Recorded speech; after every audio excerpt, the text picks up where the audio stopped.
Hey guys, have fun, don't die. Nope. Good advice. Well, if you're going to go live on the air, that's when you say something, right? Yeah. Yeah. Hey, so I see my picture now. So I think we are here. And yeah, welcome to, let me make sure I say this right. We have three V's here. Vibrant, Visible, Victorious, which is our diverse stream. This is all people of color that are coming together to stream and have a good time. So thank you guys for joining us. As we start the show, I'm going to thank the sponsors for Welcome to the Party. They are Tabletop Loot, who have fine dice for all your gaming needs. Devin Rue, the mistress of maps. If you haven't seen her website, you really have to. It's fantastic. Tons of maps you can use for your own personal games, and think about supporting her. And So Nerdwear. Their slogan is So Nerdwear, it's what the nerds wear. So there's a command coming up in chat, and look for their stuff. There's also Patreon for Welcome to the Party, which is doing things to support the channel, helping act as an incubator as the channel grows, providing funds for artists, writers, and more in the RPG community. So take a look at the Patreon. There might be something there that's great for you, and it's the best way you can support the channel. So please do. There's also a great Discord at Welcome to the Party. So lots of things you guys can check out. I think we're going to see all these things come up in chat, but I'm putting a lot of pressure on our producer, Leona, right now to do that. So we'll just take our time. We're going to introduce our players, and we're going to go in order of the screen. I'm going to go clockwise like this, according to Welcome to the Party Twitch. So we're going to start with Burst of Hope, Jess. Hey guys! I'm so excited to be here. This is super exciting, like all POCs, and a really interesting one shot. When Hans was pitching different games, I was like, I don't want to be biased, but I really like this one. You can find me on mostly Twitter doing lots of tabletop shenanigans. My season's winding down, so just follow on Twitter. I'll figure out where I'm going. I will be playing a character named Fang today. Hey, Jess, I have a question for you. So you're using she, they pronouns. Is Fang using she, they pronouns? Fang is a she, her. Okay, cool. Mm-hmm. You got it right there on the Zoom. I should have looked for it. That's okay. The more the merrier. Knowledge is power. Okay, we're going to go around still clockwise. And we're going to go to interrobanging. So you're... Hi. I don't really have anything to pitch. I just That's cool. Follow Leona on Twitter. That's where I hang out at interrobang. It's just me having an existential crisis all of the time. And you're playing Fingers. Do you want to talk about that story there? Yeah. So we were asked for character names this morning, and I tend not to think about things very much in advance, so I hadn't. And I just thought, hey, just finger guns all of the time. So behind the V's, there's just like a disembodied hand doing a finger gun. Yeah. And I thought, hey, what if this person is not great at doing things, but is good in situations and does a lot of finger guns, but in a previous crew, all they did, they just did finger guns, but finger guns is really long to say, and their previous crew already had a guy named Guns, so they just became fingers. They're not good at picking locks or sleight of hand, pickpocketing. They're just called fingers just cause. Finger guns. It's beautifully ambiguous. So, hi, my name is Fingers. Am I fingering you? Am I fingering your pocket? What's going on here? It's all horribly dirty. And that's what you can expect from tonight's stream. So we look forward to that. Hey. We've got one more player we got to introduce, and that's Simon. Do you want to go ahead and introduce yourself? Hello, my name is Simon. You can find me on Twitter at Lucha Libris. I am a LARP designer. So if you're in the Boston area, cool. We are starting up our second year of a Decopunk game called Attaway, where you get to be a criminal selling magic booze that gives you superpowers in a time of prohibition. I'm also getting into tabletop role-playing games. So from the design standpoint, I'm on Itch at Lucha Libris. And I also do voice work for a very queer sci-fi and fantasy audio drama podcast called The Penumbra. So if you are looking to get into audio dramas, please go check that out. It's The Penumbra podcast. Heck yes. Very cool.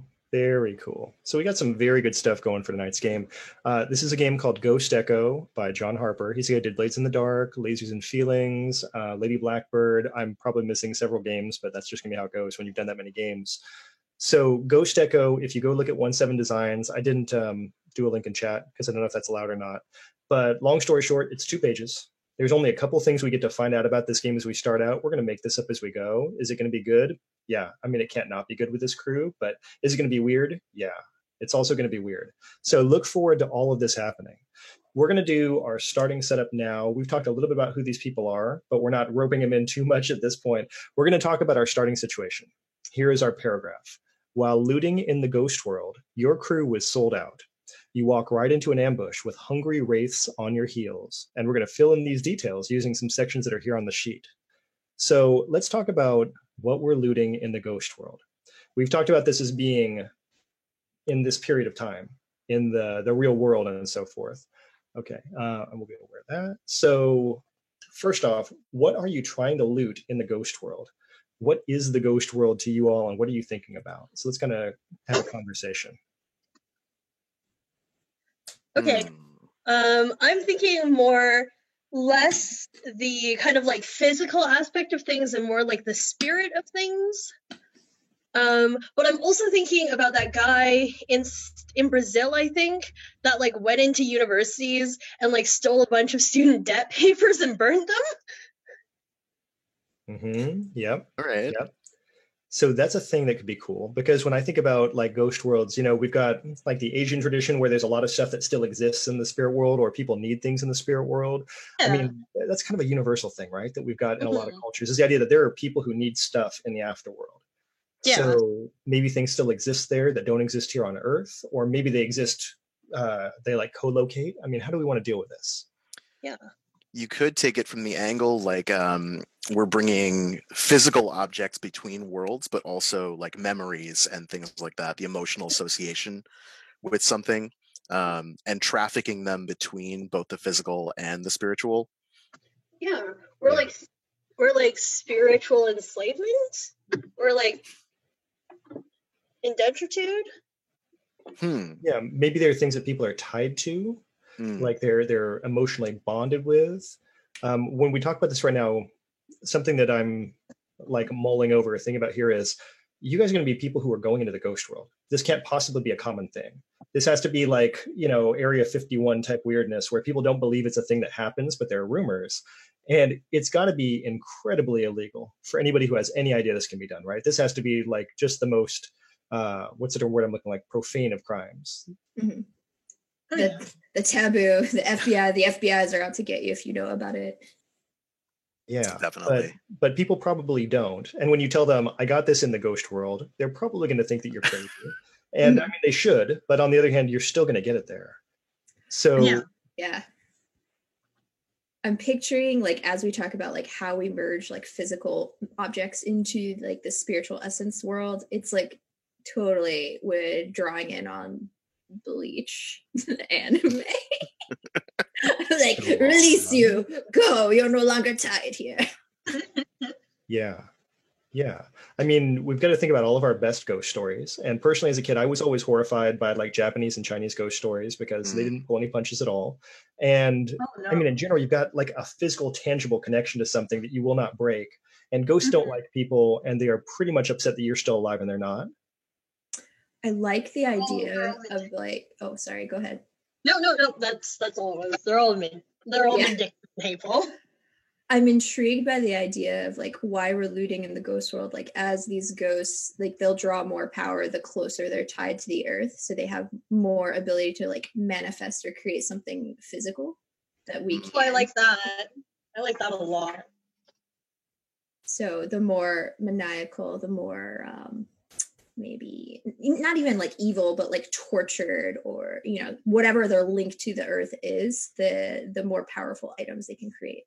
Mm-hmm. Yeah. Do they become more like stronger the longer they've been dead, or the less time they've been dead? I see it less, maybe time is a part of the factor, but maybe more like strength of whether it's trauma or that how that tie is built Yeah, in. it's like the emotional resonance, the Mhm. stronger. Like a murder victim might have a stronger resonance than someone that died peacefully in their sleep, or Yeah. like something more happy, like a major life event, like a celebration, would have a lot Mhm. of other stuff. Okay, So so here's like goalpost one, or like point one we're going to put in the game. The ghosts create things in the ghost world. People don't. So you can't create anything in the world you're coming into, but you can steal it. I dig Mm. it. Yeah. Okay, Yes. cool. Sorry I to love cut in there, but I feel like this is an important part of our world that we're developing. Mhm. Okay, No, that's so awesome. if we get someone who is a really powerful ghost and is coming in, like if someone is a murder victim or has some sort of serious trauma associated with their death, something that really like draws that strong connection, do you think people in the ghost world are excited that there's more ghosts that are really powerful, or is this generally like this is like a territorial thing, right? Ooh. Yes, territorial thing. I want like ghost gangs. Do you ever think about the like the catacombs under Paris or things like that? How there's just layers upon layers of dead people. Someone's Mhm. got to be on top of that pile, Mhm. and there's not that much physical world space. Right. I want to imagine the ghost world is the same size as our world, but you've got to have layers of people that are all upset about being layered up. Like Yeah. all combined into one big mass or something like that. Yeah. Yeah, I like to think of like maybe the lower layers, you are just ethereal mist that just merged with all the other people on that level. It's Mm. very indistinguishable. Yeah. Yeah. Okay. Part two, ghost world. Is it night all the time? No. No. All No. right, because that's like a classic movie trope. So we Right. have to decide Sure. do they get seasons and cycles and stuff like that. Okay. But maybe abstracted seasons and things like that. Like it's day, but it looks a little different than our day does. It's like gel Winters. filters and lighting. Yeah. Yeah. It's Instagram filters everywhere. Yeah, I think it would be really cool if, like you said, that it's not quite the same, but it's close enough that if you're not paying attention or if you like have a concussion, you're not really sure if you're in reality or the ghost world, and like the ghosts will try to like fuck you up to like trap you there. Nice. I've got Ooh, one that's real quick break in here, guys. We've got to thank Michael Wayne for his donation. He donated 100 bits for all of our excellent ghost gangs. So thank you, Michael. Hey! Wanted to make sure we get that in there. Yeah, so we know we've got ghost gangs. We've got very upset groups of people who are dead and aren't there anymore, or however else. They get seasons. They get to have some sort of semblance of life. That's all good. We know that they can create stuff and you guys can't, but you're going to steal it. And someone wants it here in the real world. So all those things are kind of established. Let's talk about a starting group. So you guys, there's Quick question, sorry. Go ahead. When you say they can create things, do they have to create it the way like we have to make things? Like if I want a blanket, I have to knit it, or is it just like they can like materialize stuff? How do you guys feel about it? I like materializing. I think it's very much materializing, but like kind of another power scale. So like how quickly, how detailed it is depends on their level. Yeah, And I'm the just action thinking associated with when it. we're fighting ghosts, like I think that'll matter because if they can just materialize shit, it will put a lot worse shit than if they have to like actually like find a gun. Yeah, I'm intrigued by the idea of like maybe not all materializations are intentional. Maybe they're not able to think it and produce it, but it's like a drawn out by feelings kind of situation. Yeah, like the more the stronger you are, the better and more like coherent your materializations are. Mm-hmm. Yeah, I would say especially outside of you, your ghost self, anything that you could actually like let go of and would exist, that's probably like the hardest, right? So it's probably going to take a lot of effort. Yeah. Are we ghosts in the ghost world when we're looting, or are we like real people in the ghost world looting? I think you guys have to be real people, and that's going to be just the weirdest possible combination. Yes. Okay. And then I guess by that token is the way that we deal with the ghost world, like Inception, where they can just sort of like think a thing and it appears. Mhm. I'm going to say you guys have the opposite power. You guys really have to hone in on the place, which is why we have these moves that come in on page 2 where you Mhm. channel the ghost field or you listen for echoes, because you guys can't do stuff here. You Right. guys are in the worst possible position because you can get in and you can take something, but nothing here belongs to you and the world. And I think Dope. that can be excellently bad for you all. Love it. If you guys I'm weren't excited smiling, I would worry. But Touch you it know, as up it is right again. now, we're still Oh no, good, right? So- this is good. Okay, so we've got to come up with the fact that there are 3 of you all, and there's supposed to be 4. Mm. Because we've got to set up an ambush. You're very good ghost thieves now. So there's a whole list of people who could be others on page 1. Do any of those names strike you as being somebody particularly untrustworthy that you would have worked with? It can be someone Sludge. else too. You said sludge. I dig Yeah. it. That's a good one. Yeah. Someone who calls Yeah. himself Sledge, you know that they're not Yeah. a good Right. person. That can't be possibly a good combination. I Like apologize. some shit has gone down in their life. Like they are choosing to let you call them Sledge. They're either trying too hard or not hard enough. Yeah. Yeah. Okay. And let's come up with a place at which we will all be ambushed and things will happen. Do any of these places particularly inform you all or feel like a good place to be challenged? I really am intrigued by Echo Park or like Candle Street or Heartbreak Square. Those are the ones I'm kind of honing in on. Okay. But they're all really cool. Yeah. I was thinking like the canals or like the ruins. Mhm. I think it would be really fun to have a body of water. Oh god. Yeah. And how does water work in the ghost world versus like our world, right? Yeah. Yeah. Okay, so what are we voting for? Anybody have any really strong feelings now, having talked it about?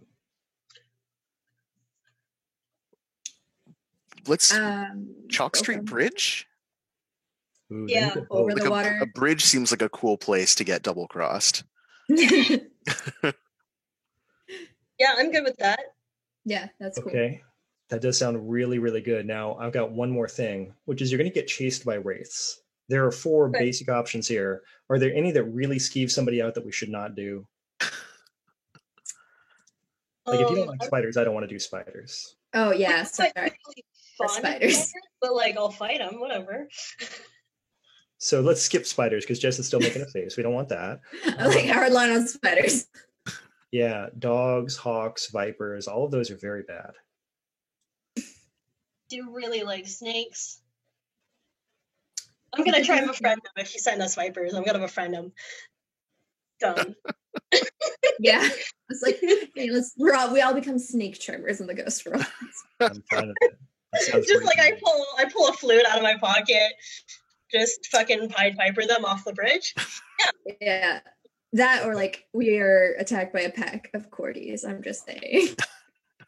Yes. Yeah, demonic corgis. Honestly, if corgis come at us, honestly, I might just like lie down. I'm okay. That's Except the way to 5 go. feet. I'm so prepared for this game now. This is going to be great. Mhm. Okay, so we know wraiths are going to be out there. Let's talk about our last piece of setup we need, which is why does your crew need loot? You guys may want to think about this internally because you know that part of a heist movie where you find out that people have their own interior motives, their personal things they need versus the things the groups we need. You guys may want to think about how that works for you. We also want to think about what kind of powers and talents you possess, and we can do this as the game goes on. It doesn't need to be finished now, but we kind of know what the ghost world is like. We know what the real world is like. We're going to go present day real world. What are echoes and what are wraiths? I think wraiths in this case come up as being, you know, like we're talking about the idea of like people having like a certain imprint. I feel like personally wraiths are things that are so without purpose or so just like animalistically driven that all they can do is be pointed at something. They're very That's primal. Yeah. I mean, there's not going to be a field of study that really delves into the ghost world properly. So, I mean, you may think they're people, you may not think they're people. I mean, no one's going to be able to tell you one way or the other at this point. Yeah. What are echoes? So, when I think about echoes, I'm thinking that the ghost world, like, you know, we talk about all these things that happen with ghosts, like ghosts are, you know, attached to the past and so forth. I'm feeling like the ghost world is going to have a lot of like replayability. Like time is going to be kind of fluid, and you're going to be able to like backtrack through things ghosts have done if you're a person, but it's not like a common thing. So that's going to be maybe a special power that real people get in the ghost world. What do you guys think? Yeah, okay. I just want to confirm that ghosts don't have the power to like move time forward or back. I'm going to say they probably have some kind of ability to move time forward and back, but it may not be totally clear to you how they do that, because it's maybe something they do. Okay. So Like we'll just have getting one more stuck like in a time loop, but not affecting the actual time. Oh dear. Okay. Stuck in an echo ourselves, maybe. Yeah. I mean, let's face it, for them, time really doesn't matter. Mhm. So maybe it's going to be more like let's just leave it like they don't really know. We're not totally sure. I think that's going to be more fun to play with. In this time, okay. We get trapped in an echo within the first 5 minutes, and we spend the rest of the stream just digging around in it. Just being like, how bad can we fuck up this echo? It's Groundhog Day with ghosts. Yeah. So at this point, I feel like we're about to get into our starting situation now. I feel like, if you guys don't mind, I've got some lore I want to inject at this point. Yep. Sledge is going to be the person who showed you guys all how to ghost walk. Yeah. So Done. this is someone who knows the job. They know the tricks. Your general perspective on how this works has been informed by what they've told you. And you're here in the ghost world at the Chalk Street Bridge because you're supposed to have a very simple handoff from them. They're going to pass you some stuff that's going to make things all right for you, and you're going to get to the right people, and those debts are going to disappear, and life's going to turn around, and you're not going to have to do this anymore. You're one day from retirement. All the good stuff. Nice. Yep. So, since we know this is all going down and it's going to be super great, let's talk about our situation. So, Chalk Street Bridge, daytime, nighttime. Handoffs are at nighttime. Yeah. Dusk. Handoffs are at nighttime. Dusk, yeah, dusk, cool. Dusk. So, we've got a very orange sky in the background. A skyline that looks maybe like a Victorian England almost, like a lot of steeples and high points and so forth in the background, but still with some city type lights kind of flowing through it. Do any of you play Fallen London? That's the kind of vibe. General vibe I'm feeling right now. Nice. Cool. We've got a big arching stone bridge coming up over very still water, where you can just see the reflections of the light on the water surface. Chalk Street Bridge, I'm imagining, has like large ornate stone lanterns on each side of the bridge as you go. And it's generally a pedestrian bridge. It's not like a car traffic bridge. I don't know if we want to deal with car traffic right now, but right now we're going up to the bridge. It's definitely a pedestrian bridge. You can see at the peak, like right where the top of the arc is, there's someone standing there in a large wrapped coat that you're imagining is going to be Sledge. This is the point for the handoff. So as we get started here, do any of you have cool powers where you can see the future and or get spider sense warnings?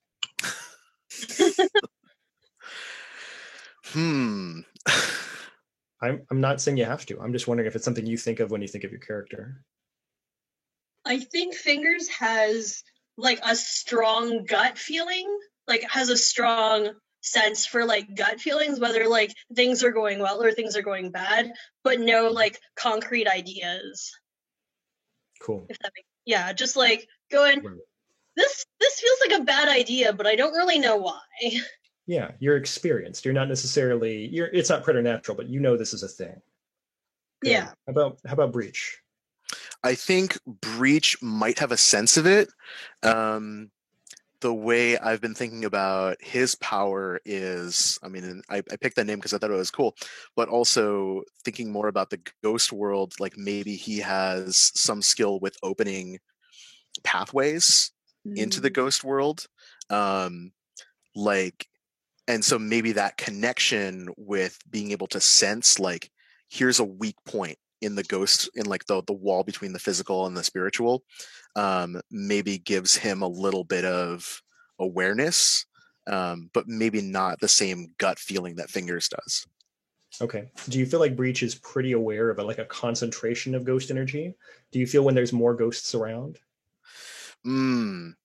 I think he's got a sense of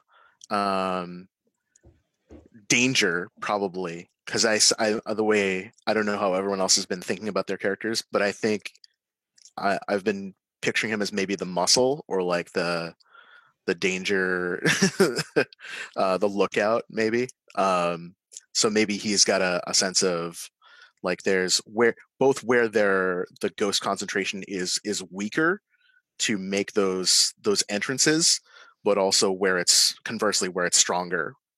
So like this would not be a good spot to breach because there are too many forces on the other side that we don't know about. There you go. Maybe that helps you not walk into like a particular wall or things like that. Yeah. Michael Wayne's asking, would you say like Pacific Rim opening a breach is kind of electrical? I don't know if you're familiar with the reference. Yeah. It's been a while since I've seen that particular bit, but yeah. That's a cool effect, definitely, that like you kind of have to flush maybe your biochemistry a little bit. So like little electricity crackles off of your skin as you like open up that pathway. Cool. Very cool. Okay, let's talk about Fang. How does Fang feel about this? Okay, so Fang is, I would say, significantly younger than, well, we don't know. I can't tell what Fingers. Fingers seems kind of wiser than me, and then Breach is like totally badass cool guy, like older than me. And I'm like, Fang is the kind of girl who like delved too deeply into the dark internet, and like growing up was trying to be a goth girl but couldn't quite pull off the edginess, and she's just obsessed with the occult. So like I imagine she kind of manifested her powers as she like matured. She's like 19, maybe 20 right now, and she took up I have to do it, I'm going to insert myself here, took up martial arts, and that's how she kind of found some zen and was able to kind of get a good gauge on like physical body versus like the senses around her. So like nothing super solid there, but she's like, I could manifest chi in here, I could do it. And this is like very new to her. This is probably like her first or second jump into the ghost world. Oh man. Okay. Very nice. Very nice. Yeah. I don't feel called out by that description at all. That's fine. I just listening to the two of you talk about your characters, I've been thinking Fingers has a very good gut sense in the real world, but the ghost world kind of fucks with it a little bit. Mm-hmm. So like it's like rock solid in the real world, but yeah, the ghost world makes it a little murkier. Okay, so final question you guys have to answer before we get into this terrible breach of confidence. On a scale of 1 to 10, 10 being the best, how good does your character feel about their senses and their capabilities in the ghost world? 1 to 10, Fingers first. 1 to 10, how good? How confident are you? Yeah, here in the ghost world.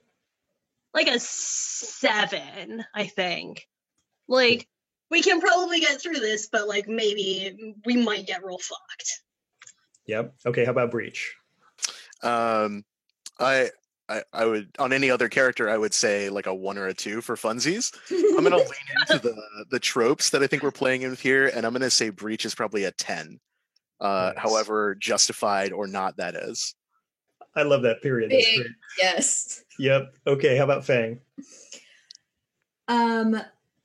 Fang is in that state where they're an invincible new adult, so outwardly totally a 9.7, but actual powers and senses 4.5. The combination of the facial expressions you're making as you're trying to describe how Fang is feeling is just wonderful. I think this is the best question I could have asked for this game for all of you guys, because no one wants to answer this question we just went through. I would love to have a customer satisfaction survey at the end. Is like, how would you rate your experience in the ghost world? You know, would you recommend this to a friend? Highly likely to recommend, unlikely to recommend, etc. Because that's about where I feel like we're at right now. Just literally, as you're porting back to the real world, they stop you mid-portal and like hazy, like wavy ghost words like floating in front of you, and you're not allowed to go back to reality before you answer. The godforsaken survey. That is like a little ghost with a clipboard. Yeah. when we finish this, I'm going to come up with a survey that we can fill out and send to John Harper. This is like, how likely are you to recommend Ghost Echo to a friend? Likely, unlikely. How likely are you to recommend the Ghost World to a friend? It's going to be so good. Yeah. Listen, all I'm saying is you guys might have like agreed to have me on your team because it's the year of 20 by teen and Fang is super fluent in Snapchat filters and she totally can translate that into the ghost world. Oh, the team really needs a social media expert, to be sure. Yeah. We just like we really need to increase and like improve our social media presence. Yeah, obviously. Like we're hoping this is our last raid, but like if not, like we really need to like amp up the social media engagement so we can get more like commissions. Yeah. Oh, as much as I love that, maybe one more thing I want to ask you guys now. Is this an innate ability? Is this something people can just do because they can do it? Or is this something you have to be trained to do? How do people go into the ghost world? Trained. I think you have to be trained. I think some people might have more of an affinity or like might be better at it the way like some people are better at dancing or like playing instruments. Mm-hmm. It's totally that like ninth type of intelligence. Not everyone has a full scale of it, but there's potential to tap into. Yeah. Okay. Yeah. So it doesn't have to be a particular skill that people are born with or an innate talent, I should say. I like it.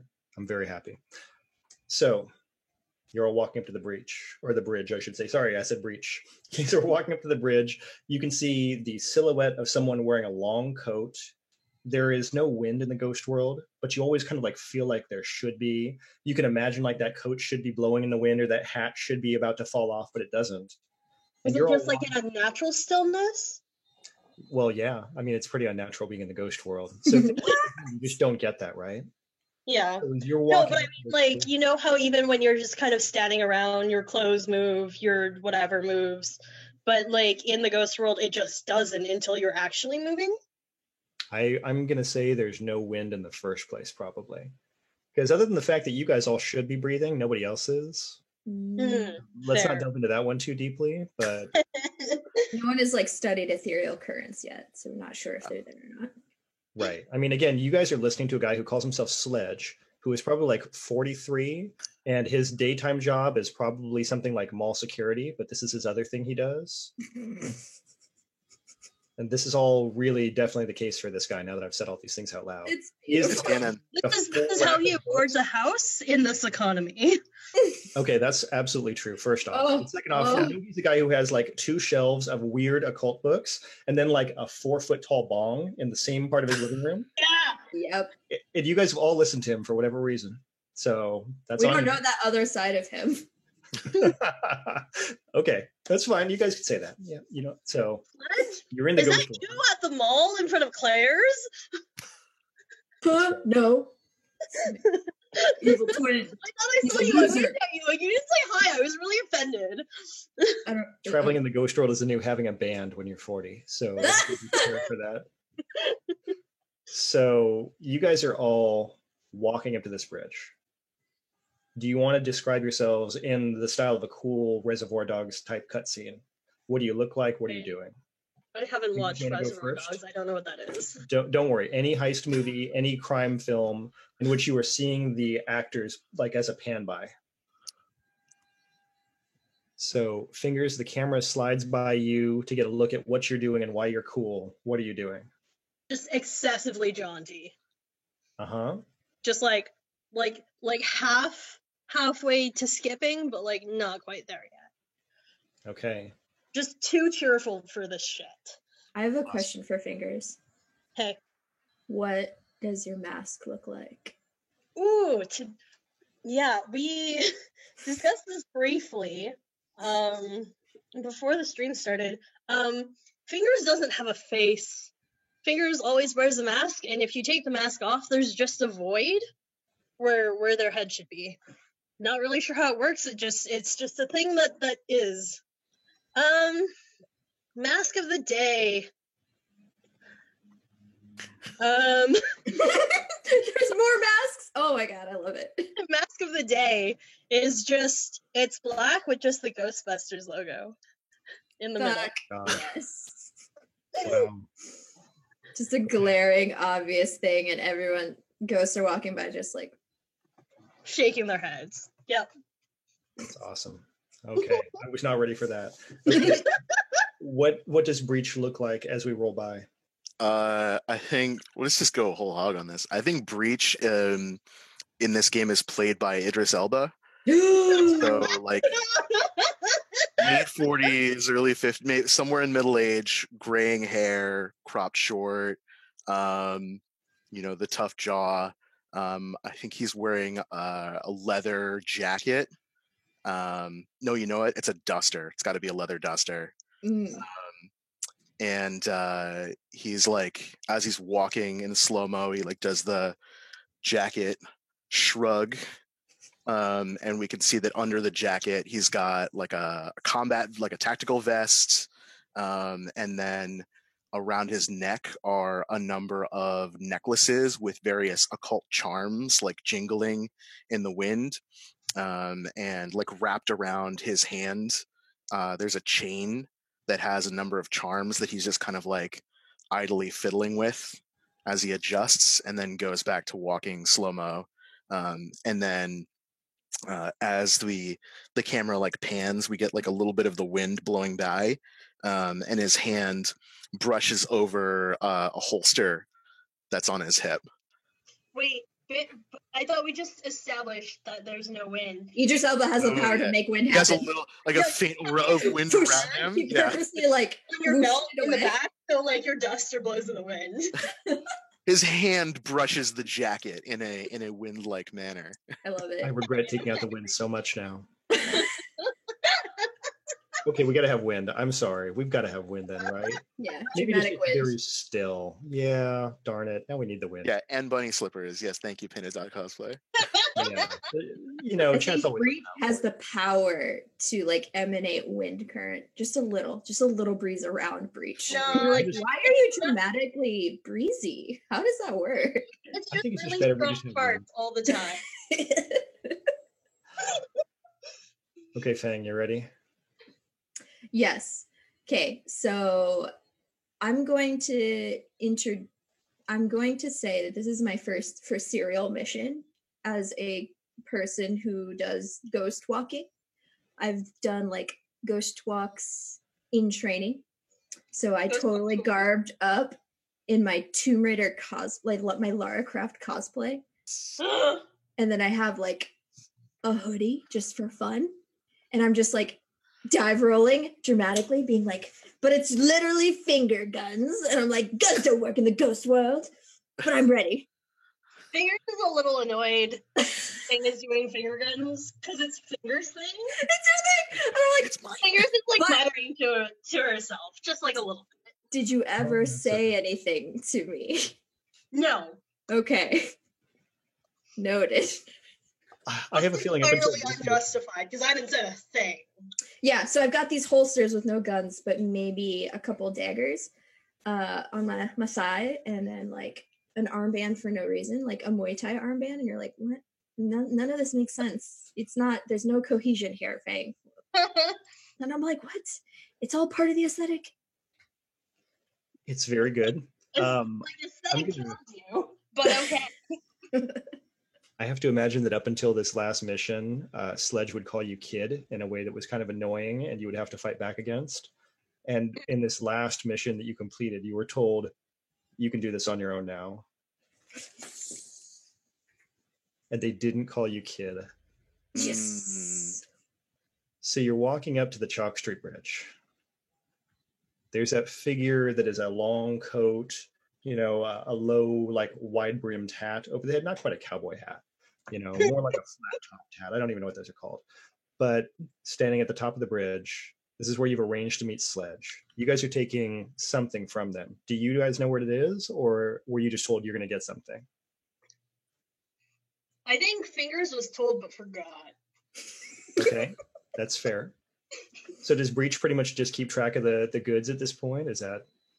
Probably, if he's the more senior person on deck, he probably knows a little something. What's cool? What if it's an echo that's just been locked into an object?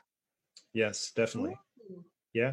Like normally echoes are things that happen to you in the ghost world, and this, for whatever reason, is contained into an artifact of some kind that you can take out. Yes, absolutely. love Do we it. know who it belongs to or who it's going to, or are you not supposed to know that? We're being told who and where it's getting dropped off to Yeah. when we see Sledge for security purposes.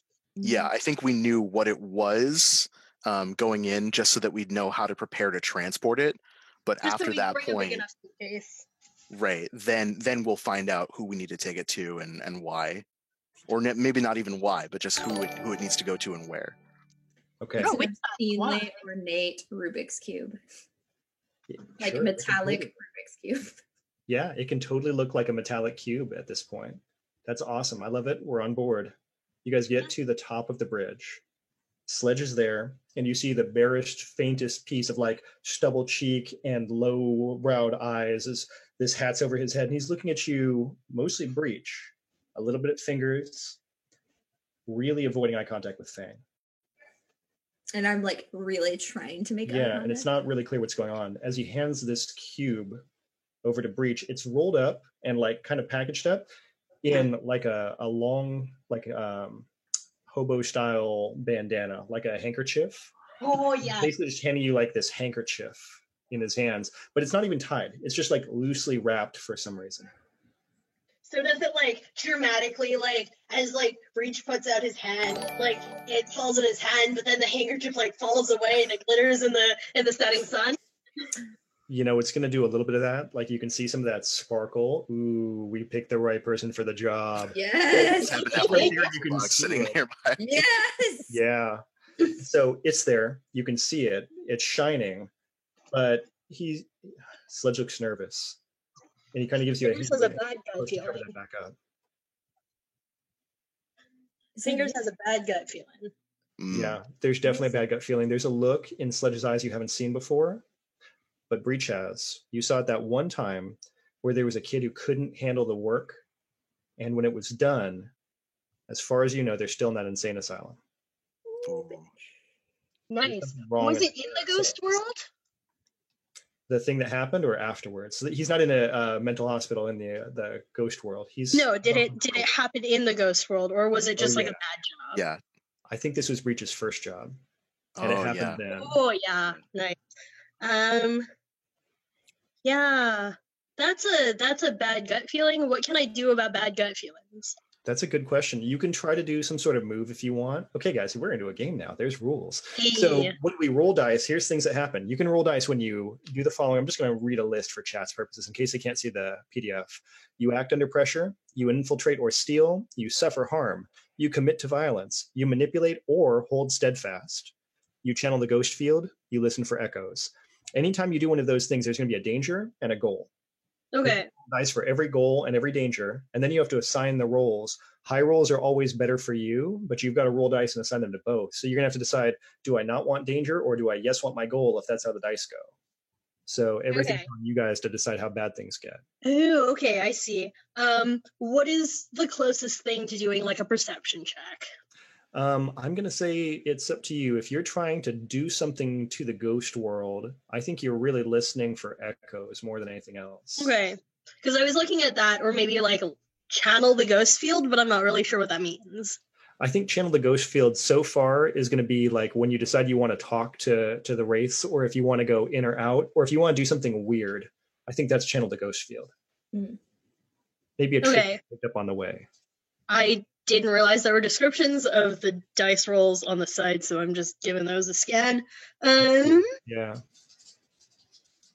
I think while you're doing that, I think I see Breach out of the corner of his eye, sees Fingers like has that feeling that they've kind of described. Like I get feelings, sees it and like is looking straight ahead at Sledge, looks to the side, sees Fingers, looks right back without moving his head, and just says, "Sledge, mate, all right?"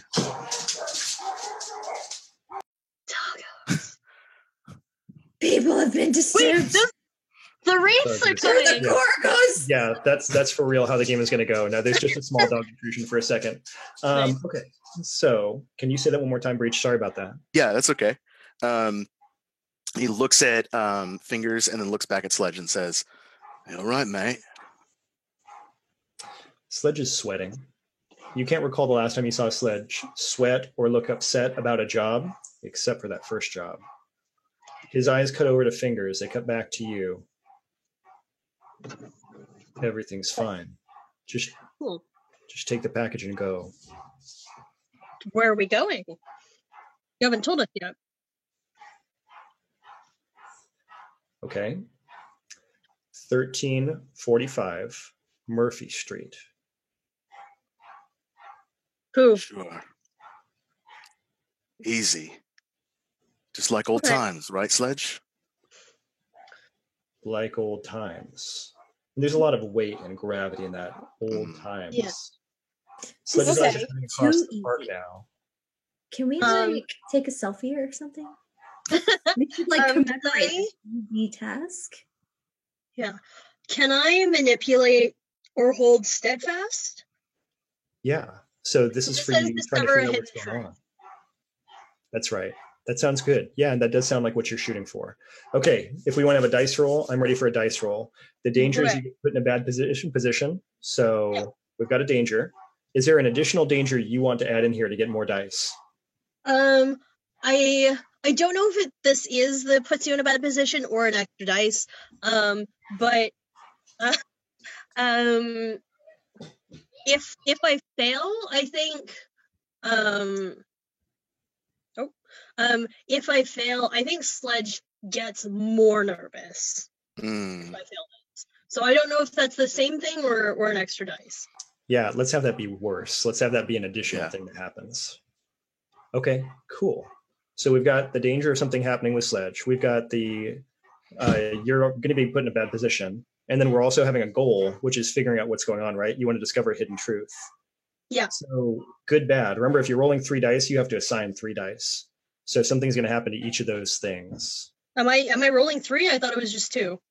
Well, you're adding that extra danger in there if you want that. So then you still have to get Ew. another die in there. Okay, sorry, I didn't realize that it was like at the base rolling 2 die. Okay. Right, right. So would you still want to do that, or do you want to just stick to 2? No, let's go with 3. All right, awesome. Okay, so in the chat roller, so if you're on Roll20, you see the little chat icon screen. It's got the gray thing, Yeah. green thing. So it's So in a, the box, it's a you type. slash roll 3d6. That's right. Exactly Okay. right. You got this. So let's go. So do I assign each dice to a danger or a goal? Exactly. Okay, let's go danger, danger, goal. Well, so what you can do is you can roll them, and then you get to put them where you want them based on the result you get. Ugh, even better. Oh, okay. Yeah, that's the good news. The good news is you guys are in control of how bad things get. Okay. Ooh. Okay. 3, 4, and 6. Is high a success? I should have. Yeah. this, but- So Yes. 6, 5, and 6s are definitely what you want. Okay. 4s are going to be actually both 3 and 4 is going to be a partial something. Mhm. So there's still going to be danger, and it's going to remain throughout the game. Okay. So what do Is we it- wanna is it have? a new danger, or is it just an existing danger becoming more apparent? In the world of establishing fiction right now, what we're saying is whatever has happened because of this roll is now going to be present in the game. Dope. Okay. So Um, if Sledge, for example, gets more nervous, he's going to stay more nervous. Okay. Let's go with. I'm gonna take a partial goal, and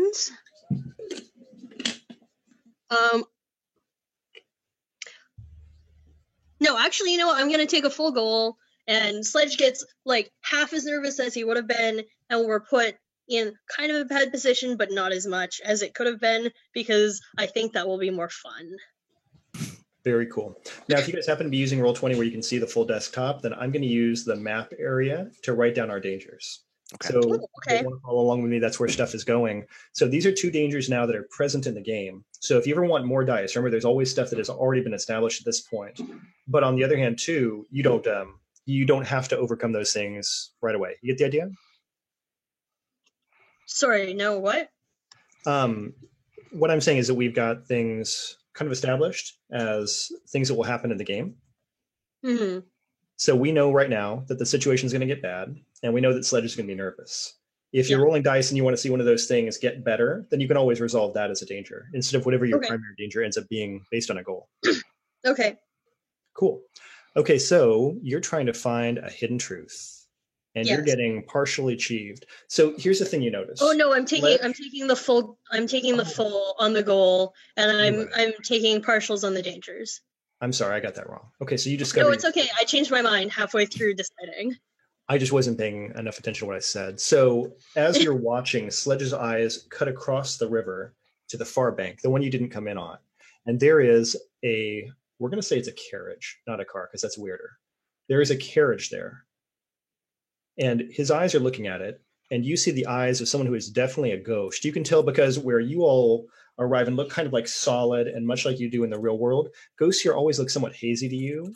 And I'm going to say in this particular case, their eyes glow too. Like you can see that night shine of a cat as you look across the river, and you can see Sledge is making eye contact with this carriage. And there's a glow inside. Yeah, that night shine of eyes that you can see inside the carriage. And as that happens, like a cloud from behind the carriage, there is an explosion of wraiths. They are moving out in like a cloud. And these vipers, they don't just slither along the ground. They move through the air, and they're just kind of like dispersing towards you all as this happens. Dope. Flying snakes. Yeah, Hey, so we've established right now that you guys are all in a bad position, and Sledge is nervous because, hey, there's some stuff going on right now. So enjoy all of that. Is that the hidden truth that I'm learning? The carriage with the Yeah, the hidden truth you just learned is you got set up. Dope. Sledge knew this was happening, and he's been watching the whole time until that handoff happened. And now it's on. All right. I'm going to grab Sledge. You do that. His hat falls back over his face. His entire scalp is just sweat everywhere. Someone has made a series of incisions across the side of his head here like this, and it looks like they've been very crudely stitched back up. His eyes are wild with fear, and he's kind of like twitching back and forth. You gotta run now. You gotta run now. While that's happening, Breach yells, "Who did this to you, mate? Who did this to you?" And again, Sledge's eyes are now firmly across the river where all of these vipers are like pouring out of the back of this carriage. There's no time. You gotta go. 1, 3, 4, 5 Murphy. All right. I'm totally ready to run. Those look like big snakes, guys. This is not over. We're gonna get to the bottom of this. And I think Breach wheels around and tries to gate out, like make a hole on the bridge for the team to get out through. Heck yes. Let's do that. That's perfect. Okay, so we know the danger in this case for channeling the ghost field is a paranormal backlash. Yes. Love it. You know what your goal is. Is there anything else you want to deal with there?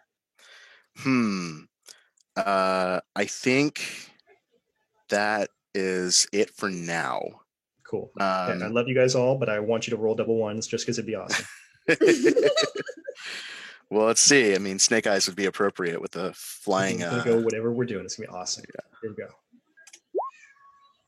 Okay. All right. So we got a 4 and a 3. Ongoing, we're adding a paranormal backlash. Okay, but you've got part of your goal. How are we going to deal with a partial opening to the ghost field? I have an idea, but you tell me what you like. Okay. I wonder if we'll go for the same idea. I like the idea that only one or like a few of us get to go through the gate. Ooh, okay, that's good. That's not where I was going, but I like that a lot. Let's do yours. And then the paranormal backlash. I think that you, Breach, since we've associated this with being like an electrical discharge kind of thing, you get lit up. Exactly. You are currently lit up with static, and it's cascading across your body. You're a beacon man. Yeah. Just glowing. Yeah. Yeah. And Breach being a 10 out of 10 on the ready for ghost stuff scale, he's confident of this. Like, this is something he can deal with, but everyone's going to see you. Oh, yeah. And he's mentally preparing now for the pain train that's about to come this way. That's Yeah. right. Okay, so who's going through the breach? We send the kid. I mean, obviously, I'm ready to dodge and roll. Let's go. So I think the way that goes down is Breach is like, it's not over, wheels around and like channels electricity, like balls it back like this, and throws his hand out, and the gate like kind of crackles out like an ozone hole into the air, making this gateway that shows like a swirling pathway back to the physical world. But it's wiggling and kind of collapsing already as it's already been opened. And he's like, I can't hold it for too long. Kid, you gotta get out. It's too Holy dangerous. shit. We'll You can catch up just with you do later. that? Is it safe to go in there? You just want me to dive in there? There's no time to debate. Okay, I'm going. And I'll like dive in. The thing. That's rolling. Awesome. Okay, Breach needs to pass Fang the thing, or else we're stuck with it. Oh, that's true. I think that's can I do that? Or that's act under pressure, isn't it? I don't know. Let's see. So, Do we feel like this is an additional dice roll? Here, let me ask you this. I feel like at this point, since you've rolled the dice and you know what you've done and you established what your part was, which is getting Fang through, I feel like it's on Fang now. Probably. So what's Fang going to do? So is this portal going to close after I jump through it? I don't know. Does Fang know that either way? I don't know. I've never seen someone actually manifest like it. It was just, I don't know. We always have devices in the school to like go travel back and forth. So this is like very unstable. I'm like, whoa. Yeah, it's clearly very unstable and probably not something you've experienced before. So let's leave you in suspense here. But you know, you're here. And maybe you're on like a windy, cold street somewhere in a city, and you can still see some part of a similar pedestrian bridge that's been highly modernized by this point. Nowadays, maybe it's like a support bridge, and it's just like a two-laner where people ride bikes over it on their way to work, commuting, and the canal down below. There's barely any water in it, but you can feel that like biting wind going across your face. So you're in the real world. There's this little tiny portal into the ghost world in front of you. What's Fang gonna do? Reach back in because I need the artifact. So you're acting just an arm. I'm like, please give it back. Yeah, oh totally under pressure. Let's do this. Hand it off. We gotta get rid of it. So your danger is you're going to suffer harm. Oh yeah, totally. Anything else you want to throw in there for more dice?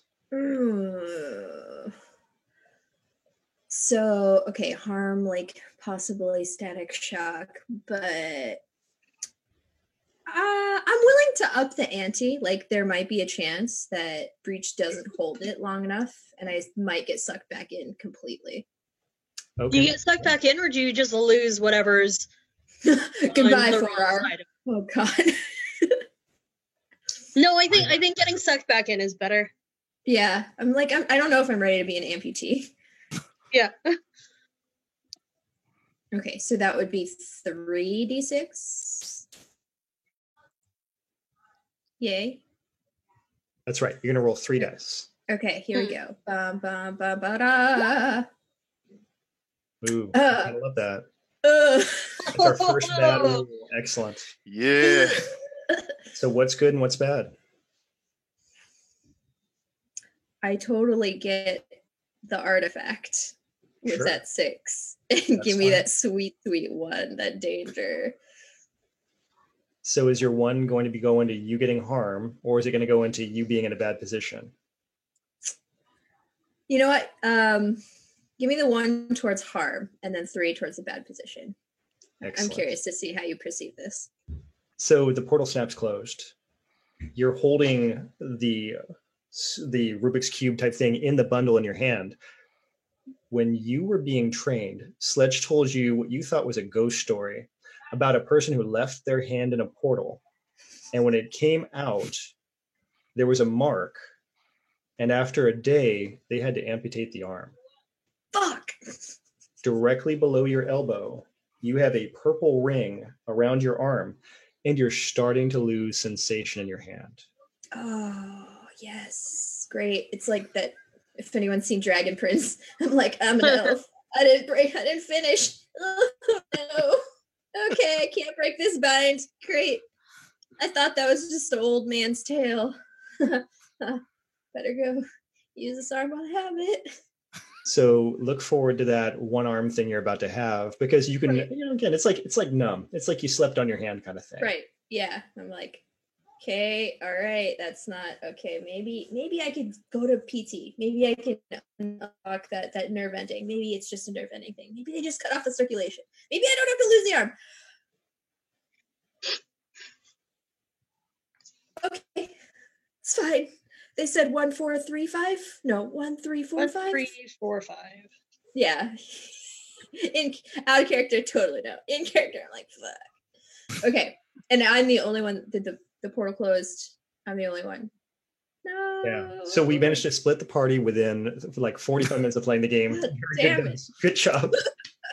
Way to play Dungeons and Dragons. Okay, good work. So let's continue on and let's talk about this scene. Let's go back to the Ghost World first, and then we'll cut back to whatever has happened to Fang in a second. So in the Ghost World, you're on the bridge. The snakes have exploded in this black cloud towards you, and you're seeing, forked tongues, wide open mouths, fangs. They are flying in your direction. And with all that going on, what are you doing about it? Grab them behind the head. Then they can't bite you. Yeah, right. You So we gotta can go wrestle head that on with the snake. threat. We can disappear in some way. The world is your oyster. What do you guys want to act? How do you want to act? I assume by this point Sledge is like disappeared. Sledge is Like- trying to worm out of his trench coat, but he's still being held by fingers, if I recall. Oh yeah. Yeah. I think Breach says we got to get back to Fang. We can't just leave her running around out there. It's too dangerous, especially carrying something like that. Sledge we can deal with later. Sledge, if we try to deal with Sledge later, Sledge might not be around to deal with later. We need to know what's going on. You guys have a Sledge. heartbeat before these beasts are on you. Sledge is an old friend. He knows what he's doing. He can take care of himself. I don't like it any more than you do.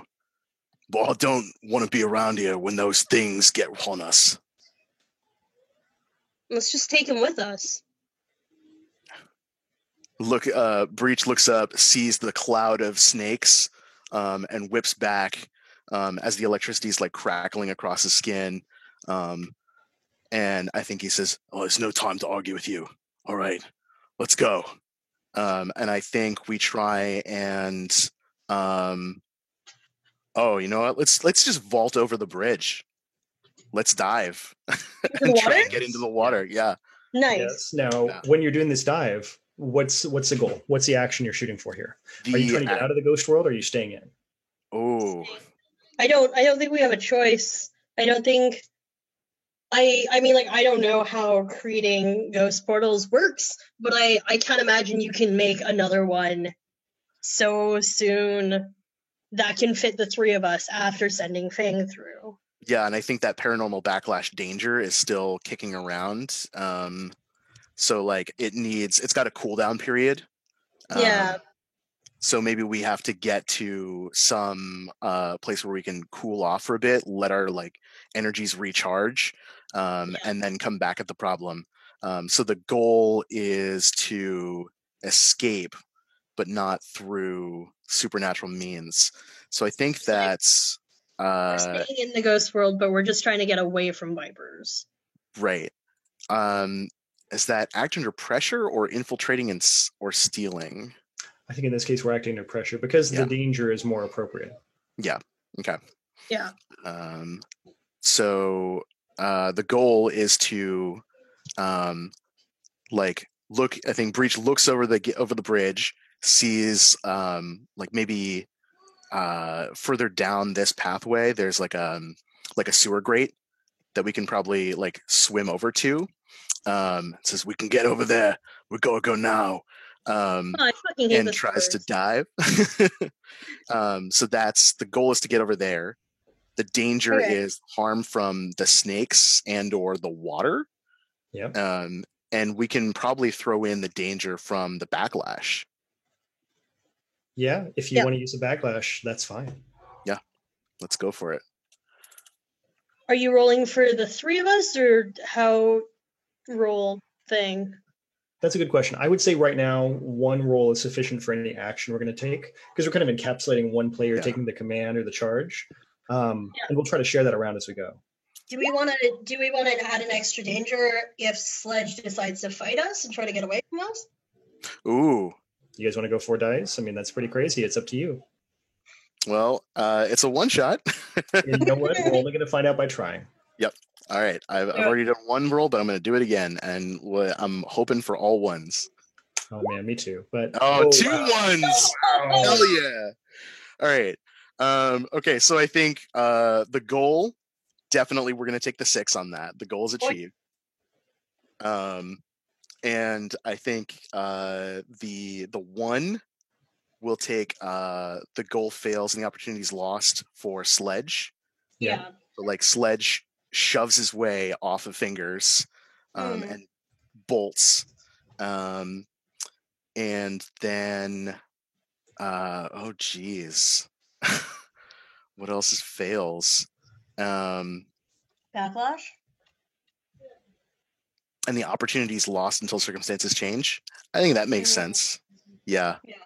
Like hitting the water with all that electrostatic, Ooh, even if it's ghost electrostatic and ghost water, it probably doesn't fuck you up. interact happily.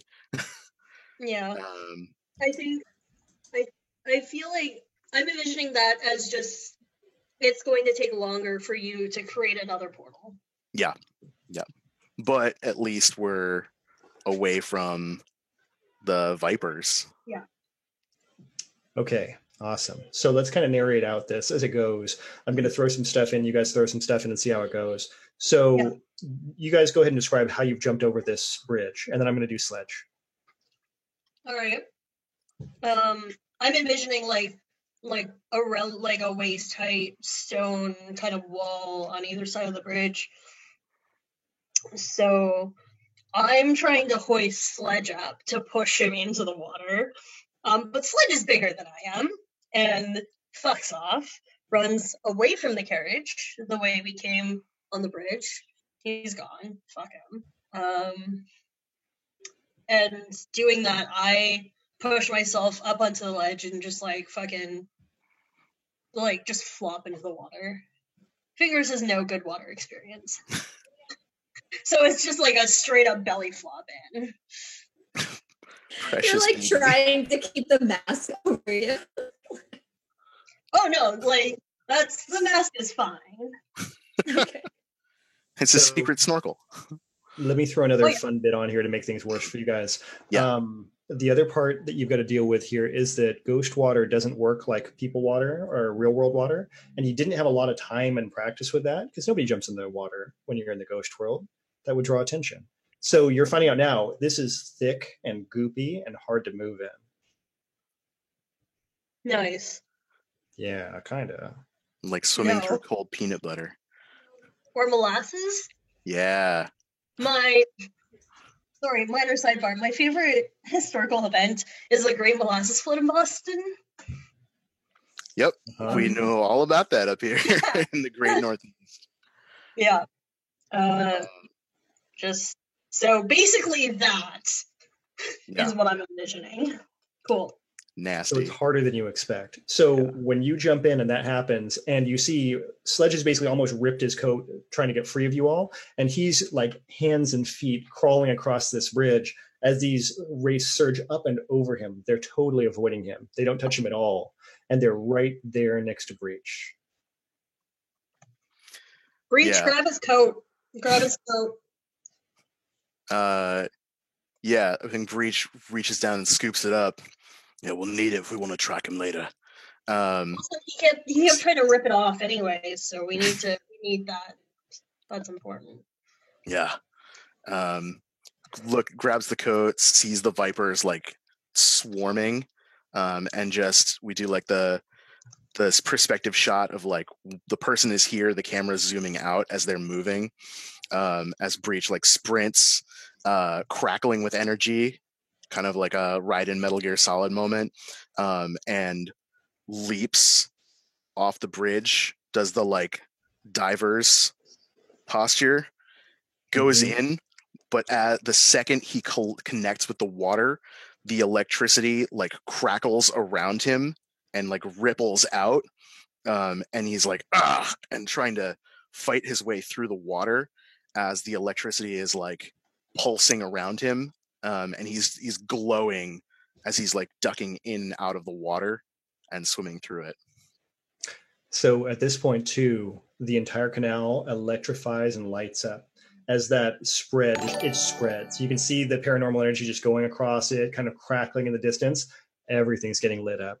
Our danger that is persisting that we chose is going to be harm to Breach. So you are taking harm from this. So you can feel all the energy like hit you in the body, and you get a gasp of ghost water into your mouth for just a second. You're cruising through the water. You see that sewer opening, and you're through. I think we lost him. You're right, kid. Well, maybe the other kid. Other kid. Since we're away from the Vipers for the time being, I want to go through these pockets. Okay, and you guys start like trying to pull through stuff. Yeah. Think about what you want to roll on as we get ready for that, and let's talk about Fang. Hey, Fang, you're in the real world. You've got cell phone signal. What are you going to do? Immediately pull up like Google Maps to figure out where exactly I got dumped. Is it the exact same place we started, or like am I halfway across the world? I don't know how this works. I'm going to say that when you guys decide you're going to go into the ghost world, you probably don't pop the portal out like right next to where you're going, because that's kind of showy and might be obvious to ghosts. So maybe you've had to walk and like you're a ways away from your car. Okay, sweet. I will pull up Digimon Go and walk towards the car and catch Digimon as I walk towards the car. I'm not qualified for this, unfortunately. Okay. Yeah, so you do that, and it's great. And your car's still there. You got the ghost cube on the passenger seat, or how are you dealing with this? I gently fold it back into that handkerchief and then put it in the back seat. We don't have a car seat for it, but I try to like strap that middle seat has the one strap seatbelt. I try to strap it over it. Okay. Yeah. It's a cube. It's like that big, so it doesn't. Yep. It's like it just kind of sits there. That's okay. Have you ever tried to like go in a shopping cart and like belt in your coffee so it doesn't fall down while you're shopping? Okay, as long as it's not just me. All right. Yep. The fancier shopping carts have cup holders now, but no, not this one. No. Now, real quick stream stuff. We did have Jerica 15 donate 5 subs in this stream, so thank you. Very great. Excellent. I'm probably butchering everyone's screen name, but that's what I do in general. So cool. We have established that you're in the car. Where are you going? I'm going to punch in 1345. Insert name of street here. Yep. They didn't give me a zip code, so I'm curious as to how many like hits show up. Yeah. The great news is it's one of those excellent Google searches where you immediately just get one address and it narrows down as you go. So yeah, you're all set. Okay. I kind of hesitate because I'm like, am I supposed to wait for? Should I wait? What if I'm like we just got ambushed? Should I? And I probably will like sit in the car for maybe 20-ish minutes to try and see if they make contact with me or find a way back to the car. Otherwise, I'm like, I'm gonna have to wait till they come back. They're gonna have to text me. I'm gonna have to drive them back there, and I'm like, just sit here for a second. Awesome. I might stare at the cube over my shoulder, and I might, if enough time passes, reach up and like try to fiddle with it.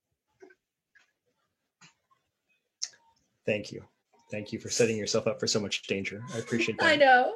I'm like, you know what? I Yep. can't just sit idle in a car. Like someone who does martial arts needs to fiddle with something and do something. I'm not gonna. Well, and this is really a classic heist movie scene, so Mhm. we're going to get left alone for too long. That is part of our Right. position that we have to deal with. So yes. So while that's going on, back in the sewer, and the ghost sewer, it's unpleasant, sure, because why wouldn't it be? It's still a sewer, right? But you've got this like gently flowing water. You're kind of up on a cement sidewalk type thing. I don't know what the term is, walkway. And then the two of you are there, and Fingers is going through these pockets. It's pretty empty. There's not much here. The one thing you do find is a large wad of US dollar bills. There's about $500 here, all folded up in 20s. So that's weird. That's super weird. And you're not sure why it would be here in the ghost world either way. It is super weird because why would you get 20s when you can get 50s or 100? It's less to carry around. Yeah. I assume I have a knife because why not? And I start cutting the lining of the coat open. Okay. You start cutting up that coat. I mean, it sounds like you really want to roll on something here, right? Yeah, I assume I'm doing a steal? Infiltrator Yeah. steal? Let's do that. That sounds good. Okay. I was don't thinking we might really be going know. for manipulator hold steadfast again. Yeah. 'Cause you're looking for a hidden truth. Yeah. I don't know if it's quite a truth. I'm just looking for info. Okay. Right. Let's go back to the manipulator hold steadfast, because I feel like the danger there is better than the danger you're looking for. I feel like infiltrate or steal, someone has to expect you not to be there. Yeah. Yeah, Sledge is pretty gone. Okay, so I'm not really sure what the bad position would be. Well, Yeah. you're in the sewer cutting open a coat. I'm sure I can come up with something. I think it's going to be either Viper. Yeah, I'm just gonna coming slice on my the head trail. open. Yeah, Whatever. I think it's probably going to be more bad Viper race or more bad sewer stuff. Cool. Done. Okay, so I guess the goal is just finding stuff. Yeah, In- figuring out what's going on, right? Yeah. I can't really think of anything I can add to this. Well, okay, so here's a side option then. If you don't feel like this can really yield you something that's going to be tangibly beneficial, we don't have to have a roll either. We can just say you don't find anything. No, I want to roll. Okay. I think it'll be fun. So if you roll and if you pick a 6, you're going to find something. Nice. Good. Okay. I like finding things. I'm cool with That's why this. I roll 20. So 2d6, right? Huh. Okay. Good. Good. So the danger is being put in a bad position and the goal is getting something. So which one's going to get better? I'd rather get something. Okay. Sorry, You're Breach. part of something. But you're also going to be in a bad position, which we were already kind of in a bad position. So Yeah. you're going to be in a worse position. Yeah. So here's the thing. You cut into the lining of the coat, and as you make this long vertical incision and rip it open, There's a viper. Sorry. What's that? Sorry. I just went, there's a viper in his coat. Oh yeah, that would be good. So what's happening is here you cut like this, and when you open it up until now, you hadn't realized this was a ghost coat. You thought this was a normal trench coat that had been brought from the human world, like you expect the real world. I got to come up with a term for this. But as you rip it open, it explodes and just like flows forward in ether, and it's a ghost coat. And so as you destroy this and you can feel it like ripping open, I'm going to say your bad position in this case is you get lit up. And you are just like, as far as people could tell up until now, you were a human in the ghost world. And right now, yeah, mortal world is better. Thank you. Right now, if somebody was to see you, they would think you're a ghost. Nice. Hey, honestly, if someone thinks I'm a ghost, that might make it easier for us to run. Maybe. Maybe. Okay. Cool. Okay, so is the info I find just that it's a ghost coat? Well, so we've only got a 2 and a 4. So that's the bad stuff that happens. So the persistent goal here is going to be there's an opportunity there that you haven't achieved. You've partially achieved it. So I'm going to say right now, what you know is that coat that you just cut open was worth more than all that money in that pocket. So Sledge was walking around wearing this ghost coat, If he had brought that back, I mean, that's $10,000-$12,000 easy. I've got a sewing machine at home. I can fix this. We can still sell it. Ugh. Oh, it's Okay. gone. It's gone. But the good news is, you know for sure this is more money than he ever would have walked into purposefully or easily. Yeah, it was paid off. Is the coat the payoff? Honestly, if I was getting paid off to like betray my friends, I would want something nicer than like a coat. Sorry. There's definitely something going on, because you guys have never seen someone walking around just strutting their stuff in ghost merchandise like this. This would have been the handoff in a job. Yeah. Okay. Well, this is not good, I think. We should probably keep moving. Yeah, I'm trying to get myself back together. I'm not feeling quite myself. Maybe we can try and make contact with somebody. I know a few people around this area. See if we can get in contact with them and maybe find a way to cool off the heat and make a way to make another portal so we can catch up with Fang. That would be good. We probably shouldn't leave Fang alone for too long. We're not sure what that is, and we don't want her to get into any trouble without us. So right now, my thought is you guys are traveling through the sewers, trying to go where, Yeah. right? And you're using your best understanding of how the city's laid out and hoping it's as much like the real world as it could be. Yeah, I'm just not sure what's in the ghost sewers, because you ghosts need to have bathroom needs. I think at this point, it's more of a mirror of what they expect to see rather than anything else. It's like people expect there to be sewers, they expect there to be water, so there's both. Okay, it's more ornamental than actually functional. Right. I think that's right. Done. And maybe And you there's like can- some wisping spirits kind of drifting around that are illuminating the area too. Heck yeah. Nice. Yeah, definitely.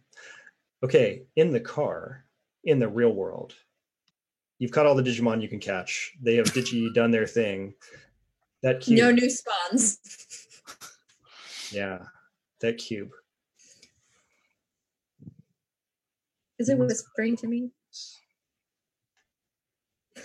Oh, I've looked at it like on the minute, every minute. And I'm like, I know this is supposed to be a handoff, but that thing is so shiny and so interesting. I'm sure. I mean, if Breach touched it, I can hold it. I can mess with it. I might be able to figure something out before we get there. It might be important.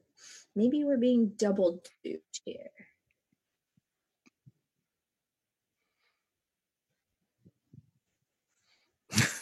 Slowly.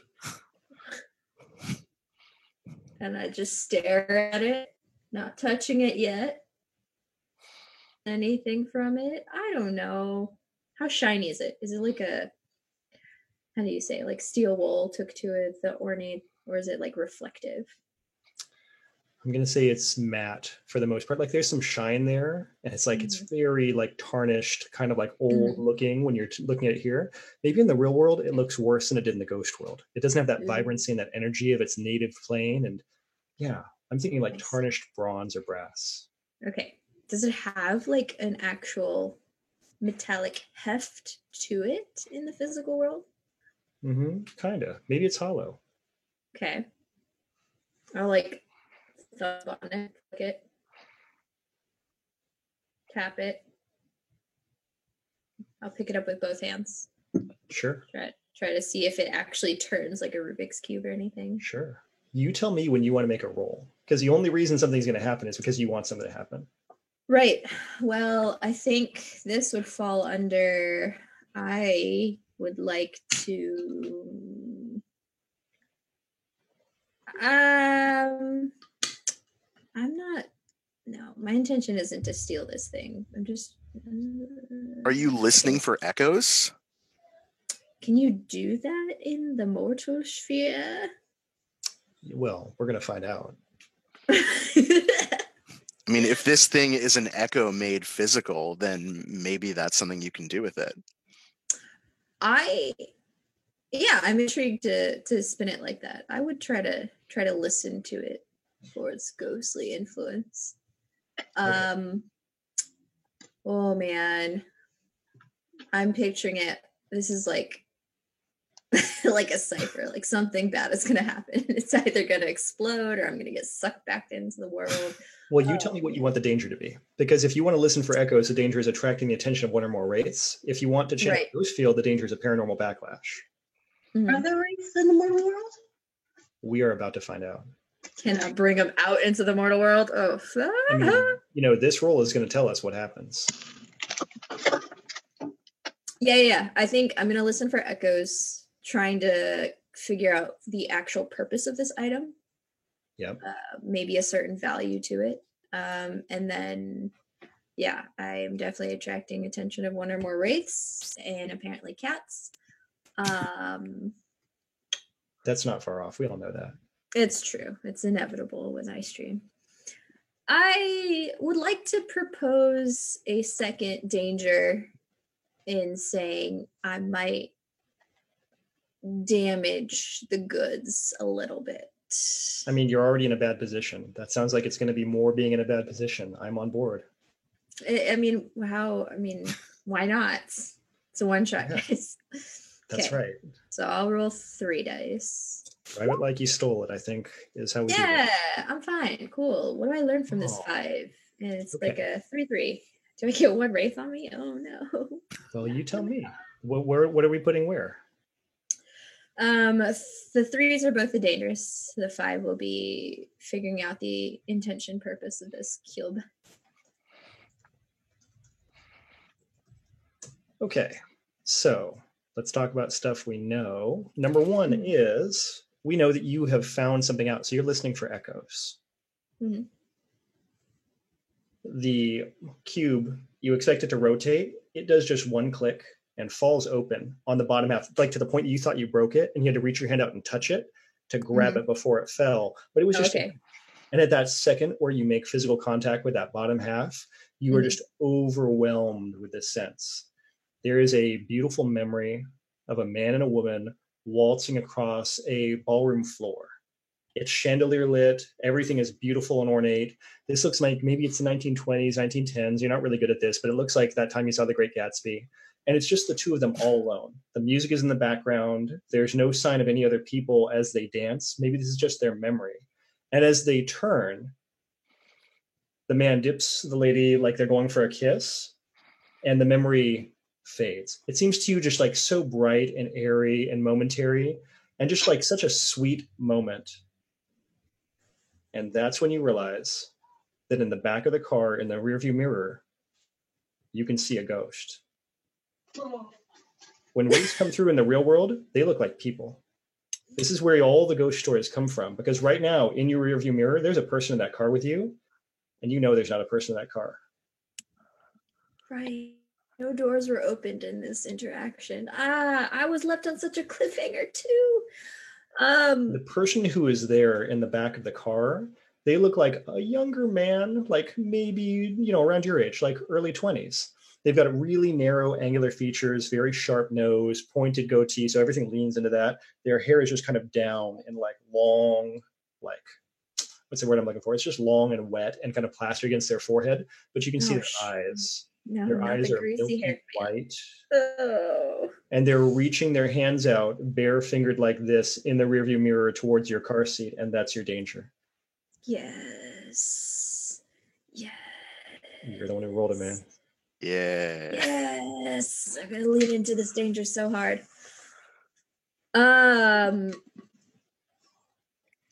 If I stop looking in the rearview mirror and I turn around, do I see the same image? No, because it's so Yeah. So you can't see what's coming for you unless you're looking in the mirror. Oh, god damn it. Okay. Man, that makes me sad just saying it. That's so good. Oh, it's so good. Yeah. I'm immediately gonna whip out my phone and put it on selfie mode to like always have it here. Nice. I don't have a pocket mirror. I don't wear makeup. Okay. No. Yeah. Yeah. And it'll look fine. Everyone else is playing the games nowadays. I'm gonna try and avoid the hands and try and scramble out of the car. Okay. So I feel like we are at the point where you're acting under pressure, unless you're committing to violence, which it doesn't sound like you're doing. Not yet. So the danger is you suffer harm. Absolutely. Okay. I'm going to leave it at that. I don't think I want to add more danger to this yet. You don't want to bring more ghosts forth into the real world. That's fine. That's cool. No, at least not until my friends show up. Okay, so 5 towards getting out of its way, 2 towards more danger. It's suffering harm at this point because you're Yeah. under pressure. Yeah. Okay. So This here we is go. different than all my training skills. Oh gosh. So you're- Different in the real How are you getting time. out of this car? You're going to have to discuss or describe to me how you got out of this car and how you've run. Right. Well, I'm essentially now one-handed. So the hand that is starting to go numb, the marked hand, is the one holding the selfie camera. And I'm like, I didn't buckle myself in or anything, so that's not a problem. I am trying to pocket the now 2 pieces of the cube and then like pulling on the door latch and like kicking it open with my left foot and like spinning out butt first. Doing like a 360 out of the car. Yeah. Okay. Are you standing in the middle of the street right now? Yep. Well, I meant, I assume it was a parking lot. You tell me. Parking lot or street? Dark alleyway. Dark alleyway. Oh man. Best Of course. Okay. So you're in the dark alleyway, you're spinning, everything seems fine. In the distance, you hear a horn honk and you see like a flash of lights. And for a second, you thought that was coming your way. It's not. Okay. And you're turning and you're looking and everything seems fine. And this is where you realize that, like, right here on your neck, you have 3 finger lines of ghost hand Oof. that must have happened before you got out of the car. Ooh. I've not heard a story about that before. Oh man. I'm just getting all scarred up to date. Oh, We're going to see how close everybody gets to the end. Okay. In the ghost world, at this moment, you're pretty sure you're back where the parking structure is, or pardon me, the alleyway is. You've walked out behind it at this point in the sewer area. If you want, you guys can pop the manhole and try to get up into the alleyway. So you're there. And in the ghost world, it looks very much like the human world. It's dark. In the distance, there's a light, but it's kind of like a bluish glow. And it's quiet. You don't see any signs of anything here. Before we go on our break, we're going to figure out what you guys want to do. So Fingers, Breach, what's our role here? think Breach crawls out of the manhole cover, and like is brushing off whatever like ghostly water is still stuck to him. I think he's still crackling. He's still got this like glow on the inside, that's like emanating from the inside of his body, like pulsing. And he is looking and feeling, like reaching out with the hand with the chain and the charms on it that he has, to like feel where the gaps in the mortal and ghost world are weaker, so we can try and make another gate. And looking back and making sure that Fingers is okay, and trying to get a sense of like, well, if this is where we started, or if this is where we left our car, like where is Fang nearby, and like what dangers are here. Getting his bearings. It's perfect. And we're going to break real quick and say, hey, Castle Matt, because they are raiding with a huge group. So thank you guys for coming out and raiding with us. We are in the ghost world and in the physical world at the same time. And we're trying to figure out what kind of stuff has gone wrong. It's pretty good so far. It's all gone wrong. Every So, single thing. Fingers. Sorry? Yeah. So Fingers, what are you going to do? I'm assuming I'm still very, very bright. Uh-huh. So I think I'm letting Breach take the lead on this one because one, Breach is less bright than I am, but also Breach is, I think, from how we've been going so far, it sounds like Breach is the one that makes the portals. I'm not really involved with that. Yeah. Maybe you're more the infiltrator and Breach is more the like experienced ghost person. Mm. Yeah. So like this is not my deal at all. So I'm just kind of being like, cool, I'm gonna hang out over here. You let me know what if I need to be doing. Cool. Cool. Okay, so what kind of role do we want to compose here? I think if I'm going to make another gate, that's another channel to ghost field. Yeah. I think that's appropriate. So we know the danger is paranormal backlash. I'm going to say in this case, with fingers being there, everything being like normal, you've got somebody watching your back. I'm going to say you get 1 extra die with no extra danger. This is you being very prepared. This is what you guys do. Yeah. All right. 3 D6. Oh my. Ah! Perfect. So good. Oh, Jesus. Okay. Well, one of those is a throwaway, so that's the good Yep. news. It's the Yep. only time we're going to have that happen. Yep. So the 1 is something very bad, and the 4 is something kind of good. I think the kind of good thing is we get the portal open. Yeah. And the bad, well, that's we are beacons, and as we the players, but not we the characters, know, there is a wraith in the nearby vicinity, and maybe that wraith has friends. There is that possibility. So we're going to deal with what that means when we come back from our break, because that's just meaner, I think. So we have a danger that has happened that we're going to just be dealing with. And we know that you guys have opened a portal from the ghost world back to the physical. It's going to end up being very close to your friend Fang. But we've got to take a break sometime. Yeah. So not knowing entirely what my break procedure is, I'm going to assume that as I start to say all these words over and over again, that we're going to get Leona's going to help us out with making that happen. Until then, we're about 10 minutes. Oh, that's fine. We can do 10 minutes of this. We got 11. Yeah. Let's keep going because this is ready. Wait. What? Okay. Hold on. Yeah. I get what you're saying. 5-10 minute not paying break. attention. There you go. Yeah, and you know what? I probably won't need 10 minutes. I'll probably take like 3 or 4. So I might come back on here and we can talk out of game stream so that everybody can have their full allotted break. But I'm just going to run in bio and come back, say hi to people. Mhm. Yeah. Okay.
position a camera so that she can see You're over getting her no sound. shoulder.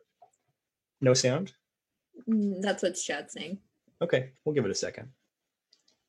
Let's see if we can get, I don't know if, Okay. cool. There we go. We're good. Okay. Perfect. Thanks, you guys. So we're back with more Ghost Echo. When we last left, we had Fang. We were right outside of her car. She's turned and kind of awkwardly looking over her shoulder with the selfie camera to see the path of this wraith that's in a physical human form appearing behind her, hands outstretched. And at the same time, we have Breach creating a portal from the ghost world back into the human world, right here, mortal world. I'll work on that. Right here in this alleyway. And it's starting to materialize. You can see that crackle of electricity coming out. And Fingers, what are you doing? We're going to just cut to that. Yeah, no, I'm getting ready to hop through because I don't think we have a choice. It's either in or out, right? So I'm getting ready to hop through. I think I still have Sledge's coat, or is that just like gone? That's a good question. So it was all ghost energy. It's gone. And especially when you step forward in the mortal world, it's probably going to be gone. Okay. Yeah. No, in that case, I'm just getting ready to jump. Basically, as soon as it gets up. Cool. So when this happened, we talked last time, we had a okay goal and a very bad problem with paranormal backlash. As you go through the portal, a second ago, you were covered in all this ghost energy. From when you depart this coat, you are now too. And as you step through this portal, there's a moment there, Fang, where you swear you saw Fingers as you were panning your camera, but you don't see her now.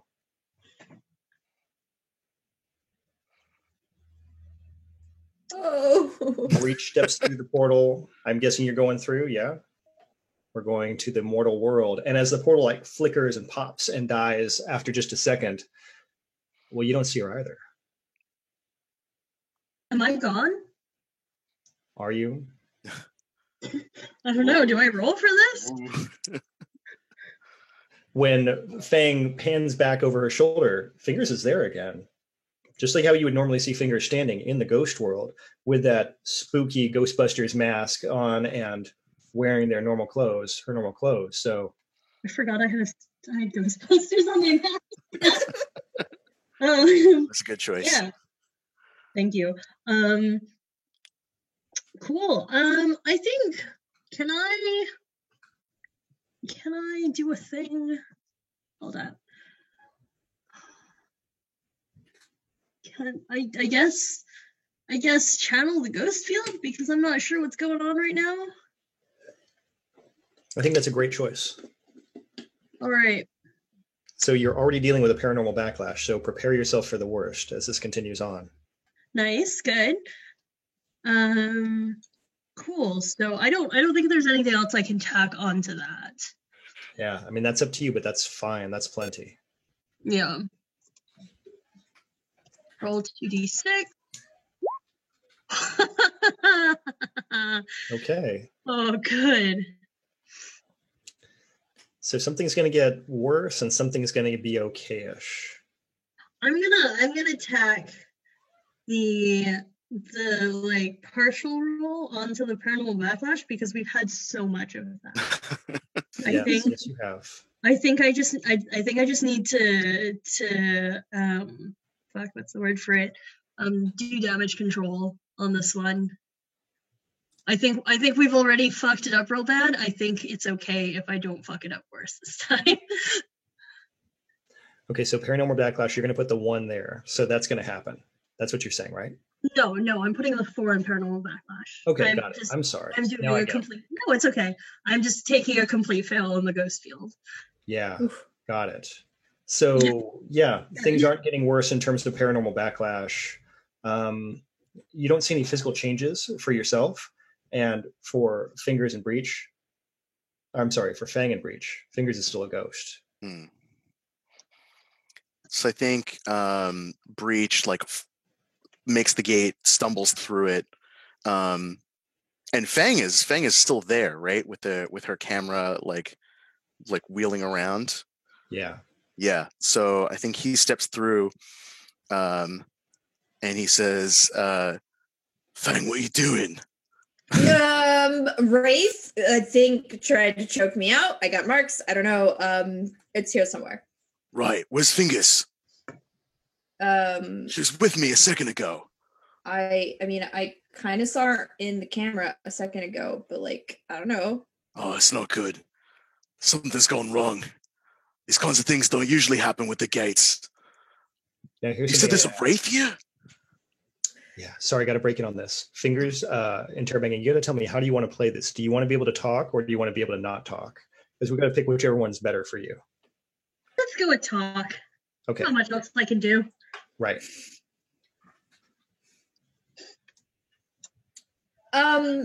So yeah, Wraith in the back of the car because I was waiting for you guys to return, and I may have touched the artifact, may have opened it up, saw a memory thing, but like totally Wraith in the back seat of the car.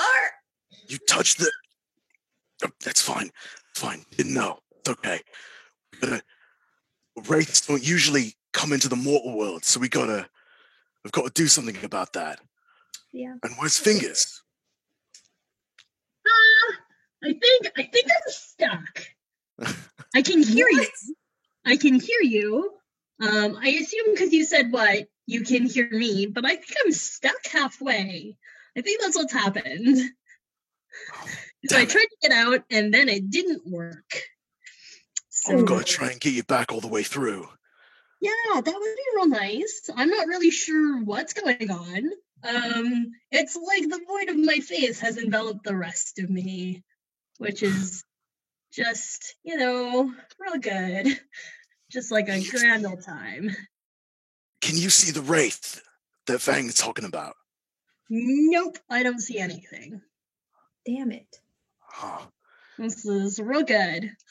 Can I listen for echoes in the void?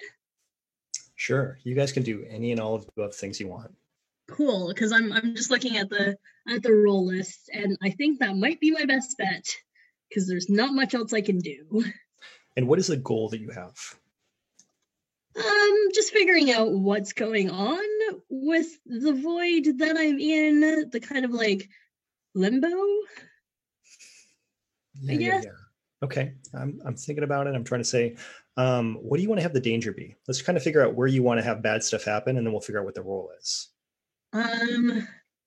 Either getting more stuck in limbo. I'm kind of imagining it as like levels of stuckness. Uh-huh. And or attracting other wraiths that are also stuck in limbo. Oh, okay. There's a third thing we didn't even know was a thing. Okay. Yeah. So am I rolling for 3?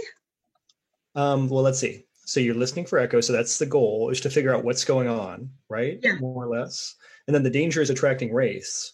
So far I see 2. Is there something else you want to throw in? I get, if I fail just like colossally, I just get more stuck. Damn. Although I don't know if that would. Sorry? We've got more raiders. We've got Midgardia coming and raiding with us too. Sorry, there's just a lot of stuff going on in this stream. This is a good stream for that. Thanks, everybody. We really appreciate it. Cool. Okay, are we ready for this very good roll to see what happens to people stuck between the ghost world and the mortal world? I believe in you. We're gonna roll 3. Card of the cards, Yugi. Yeah. Hey. Nice. Okay. I think that's the best roll I've gotten all day. It's very good. So what's our good stuff? I think I'm gonna take the partial on the wraiths, so I'm not stuck and I figure some stuff out.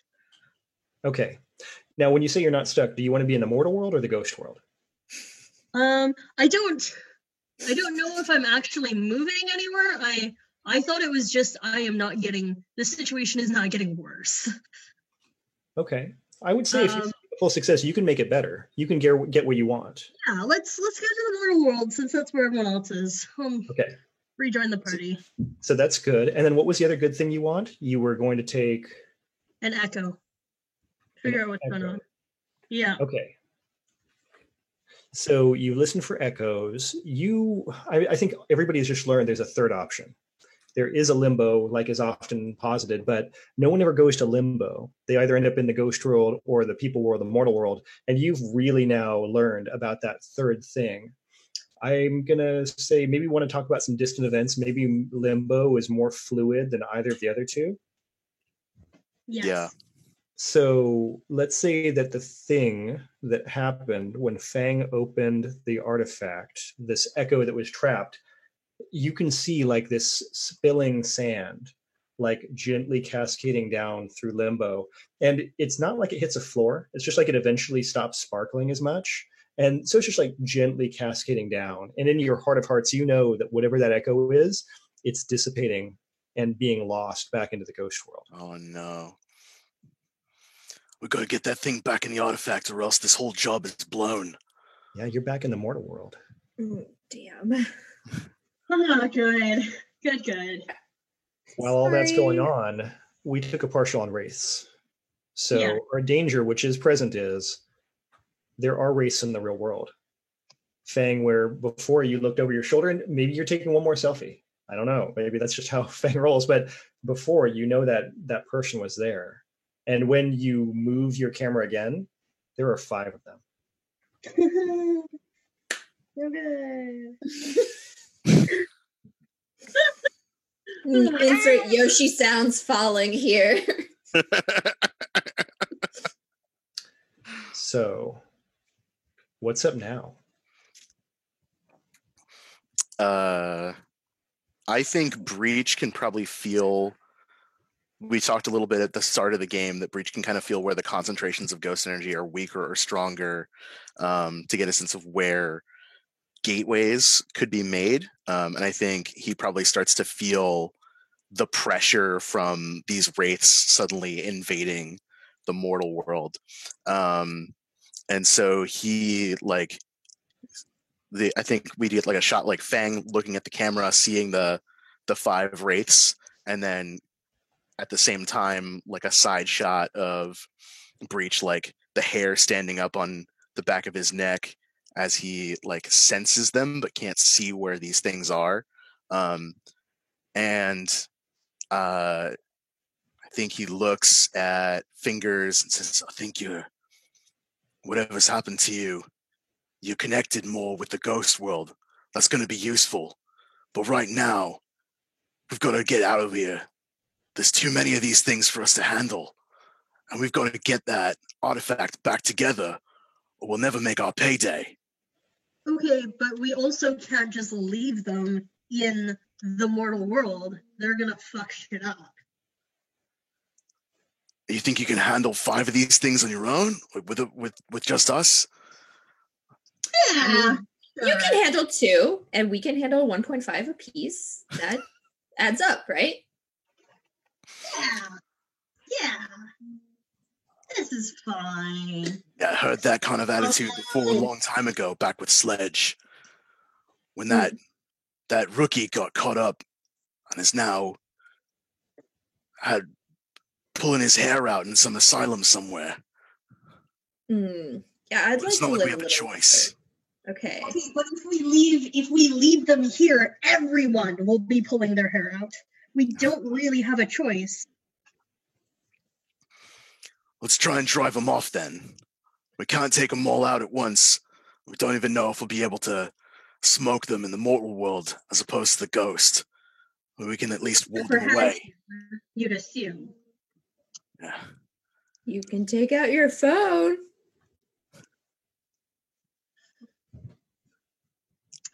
You just need a reflection, but like it works with your camera too. So like if you hold it out, like if there's more of them, then we don't have to do selfie, but he was behind me. So like flip it to normal portrait mode and like turn it on. You can see it. It's like a filter.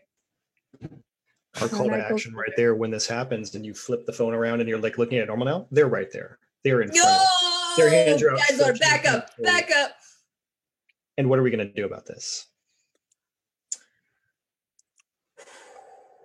I assume we have weapons for this, but I didn't really think about what they were. Well, there's a couple ways we can go. Well, one is like magic bullets, like with enchanted things carved on them.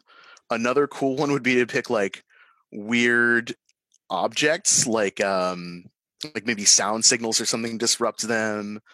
Yeah. Maybe like charms or things that we have can create bursts of energy. So like Can a I have a wand or something we could flamethrower? use. Can I have a flamethrower, but with like paranormal and like energy disruption instead? That's a good question. What if you So- did not to cut you off, what if you did like an ideal, like a homemade flamethrower, but because you're using like a magical spell or like you're channeling the ghost field into it, not only does it work the way that you'd expect it to, but it does the thing in the ghost world. So like the can of hairspray and the lighter trick, Yeah. like you have the lighter and you spray, but because you've got like magical runes on your hairspray can, or like you're invoking the ghost field energy, it like shoots out like an ectoplasm flame. Yes. Beautiful. That's exactly what I want. That's good. Let's do that. That is beautiful. So- Thank you. It sounds to me like you are committing to violence. Mhm, mhm. So much violence. So the danger here is unwanted harm. That doesn't mean you. Just as a general statement there. So we've got a danger. Is there additional danger we feel like we need? I could injure my party members. That's definitely the unwanted harm I'm looking for. Is that So I I'm saying assume containing. the inherent harm is to myself? I'm And kind of assuming the opposite. yeah? Yeah, because it doesn't Yeah. say you suffer harm. So I'm kind of feeling like it's going to be the harm that you probably don't want. I feel like you might be willing to tangle with these things, but you're probably going to make something bad for the world. Sorry, come again? So I think you're probably either going to hurt someone you don't intend to, or else you're going to make things way worse for your situation some other way. I don't think this is necessarily a you get hurt. I think this is a someone else gets hurt. Okay. So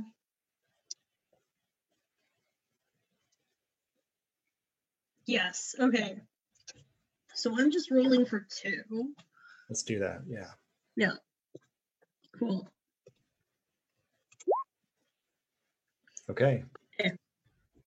So we've got both things happening, right? So we're going to have some harm. Sorry, The guys. danger still exists. And You didn't- we're also going to have the other thing happen. Now, I feel like if you roll, you get to direct your action a little bit here, right? So one of your friends is going to be in the way of this in some fashion. Do you have a preference? Do I have a No. preference? I'm guessing Breach. Breach is I mean, and if Probably. not, I can throw it to them. They can tell me who they want to see get hurt. If Finger's method of choice was to whip out this magical flamethrower situation and maybe didn't take out their camera, so like you're blindly throwing in the general direction I said right in front of us, Yeah. I would probably be too distracted seeing them, so I wouldn't jump out of the way of whatever you are doing. True. Yes. So it's probably Fang. Sorry, kiddo. It's a So rough day on the first job. Yeah, I'm just getting all messed up. It's all good. So here's what we've got. We've got you've taken this homemade flamethrower and just kind of like shot a wide burst of fire across these wraiths. They all fall back, and it seems like they're diminishing, like they're walking away in the distant Z-Pan style. And at the same time, Fang is right there. And I imagine the way I'm thinking about this is you're holding that camera out there so that she can see what's going on. But it's just I not like that it. careful. Mm-hmm. Okay, so the selfie hand was the bad hand anyways, right? Right. So you get a probably 3rd degree burn. And you don't feel Sick. anything. Yep. Ah, even sicker. It's so much worse. It's like you can see a little bit of charring on the skin. I'm going to stop there because it's gross. But Yeah. as you get that burn, I think there's some part of your mind that knows you should be deathly afraid of it, and you feel nothing. Right. Okay, so I'm picturing it like forearm. I hope my camera doesn't actually die in this. There's an important question here in chat. Yeah, is 3rd or 1st degree burns the worst? 3rd. Third. Okay, so I was correct in my assumption here. Yes, this is a bad burn that you should feel for the rest of your life, and you don't know that it's there right now. Mm-hmm. Well, it's okay. Yeah. I didn't need that hand anyways. Guys. Okay, I'm going to like wiggle my fingers. If I can move them and still hold the camera, I will continue to do so. I'll just try to be careful with the wound. My intention was doing harm in a much less flashy way. So, Fang, being the grand millennial, has managed to code some of those ghostly runes into the Snapchat API. So there's a vampire filter that recognizes ghosts. So it puts things on the ghost. And I haven't been able to test it out because I'm hoping if I capture them on camera, they'll like, I don't know, it's like tasered or something. Okay, we have to have a flashback when you discuss this with Sledge. Yeah. In this flashback, Sledge is saying, no, that's dumb because your phone doesn't work in the ghost world.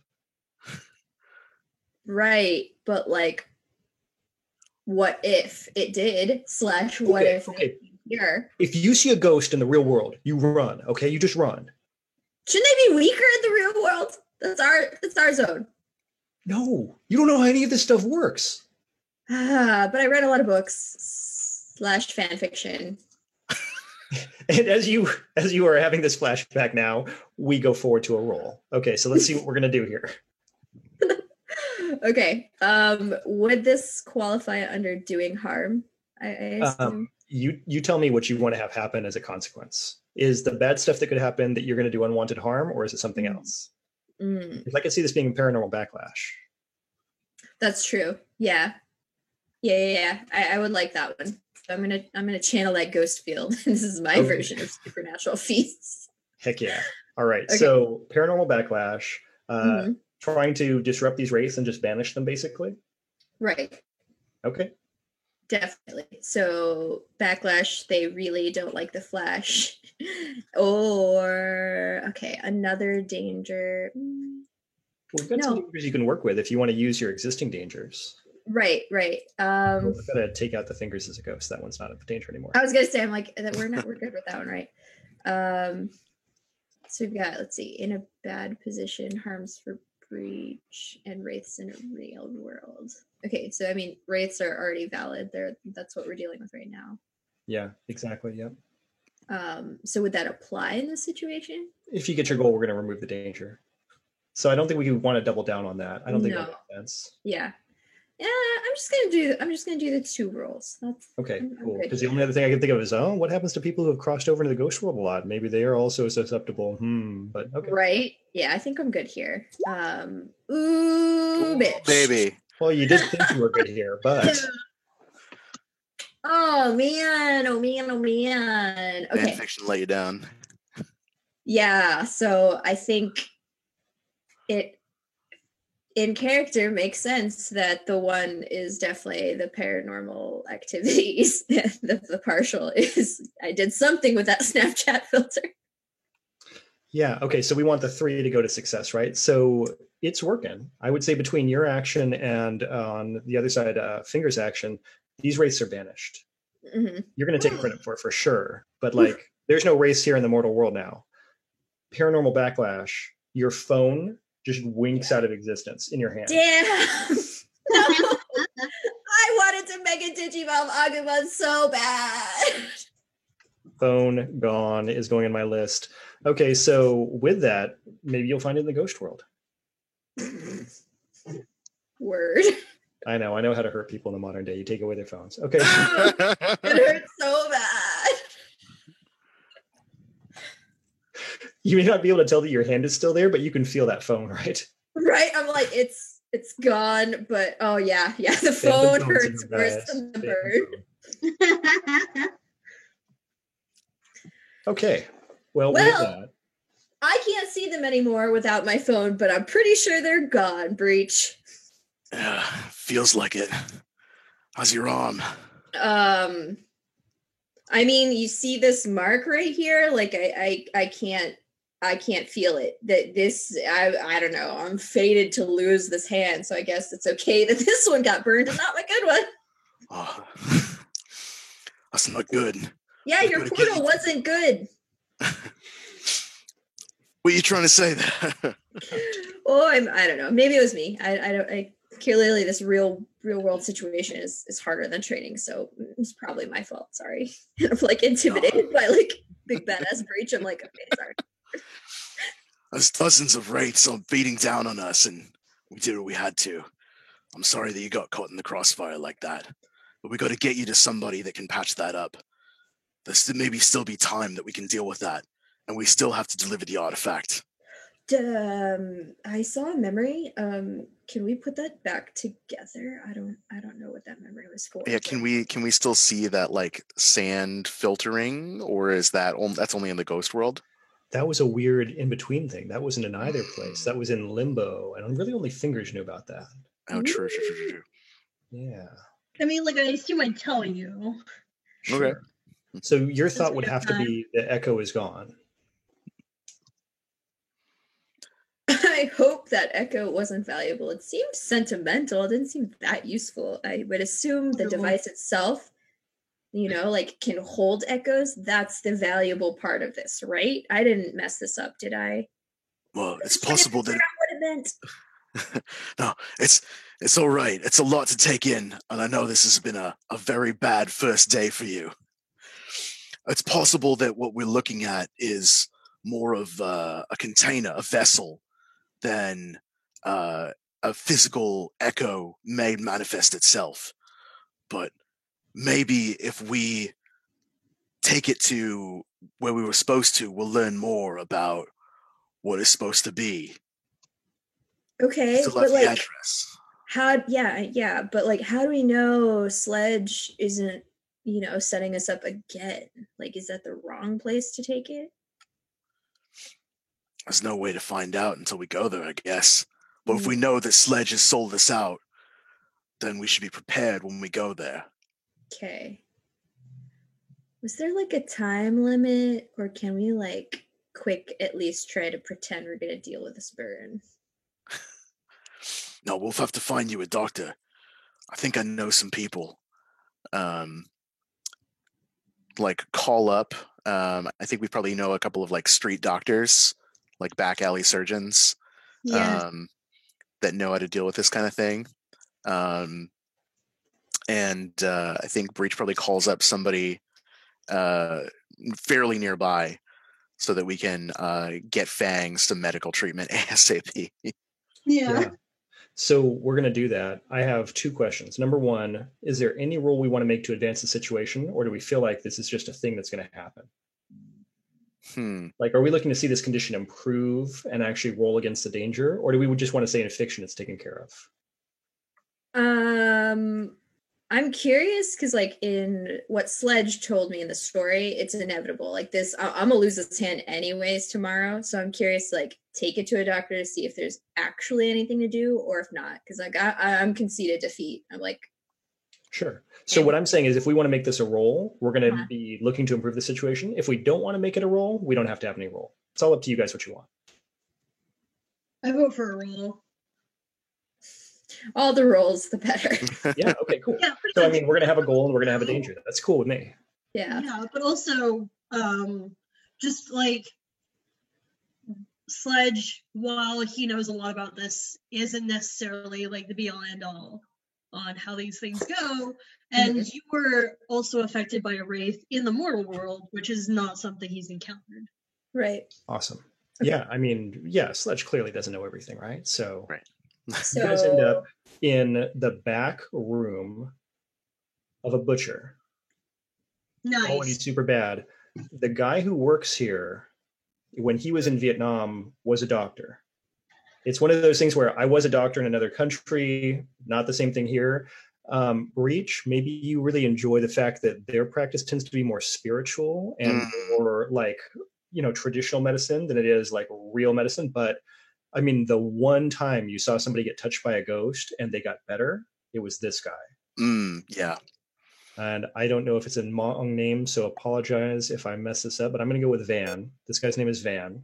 Van. And he has laid on your arm like a wrapping, which is supposed to take care of the burn, but also there's some herbs in there. It smells terrible. Yeah, It really is just bad poultice. absolutely bad. Mhm. But it's bound all the way up to your elbow, and it is tight, and you can feel the blood constricting, which seems like maybe it's a good thing, but like there's something going on there, and there's also something that's been lit that's smoking the air. So like a lot of stuff is going on here, and he hands you something, and he says, "Don't taste it, just drink it." I mean, if I can't, Drink it. smell makes taste happen. So I'm gonna plug my nose. Someone's gonna like feed me the drink, right? That's how this works.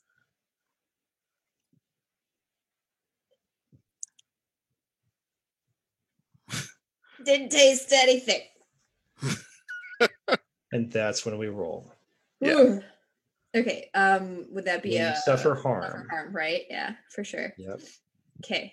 Please let me keep Two my- sixes. Two sixes.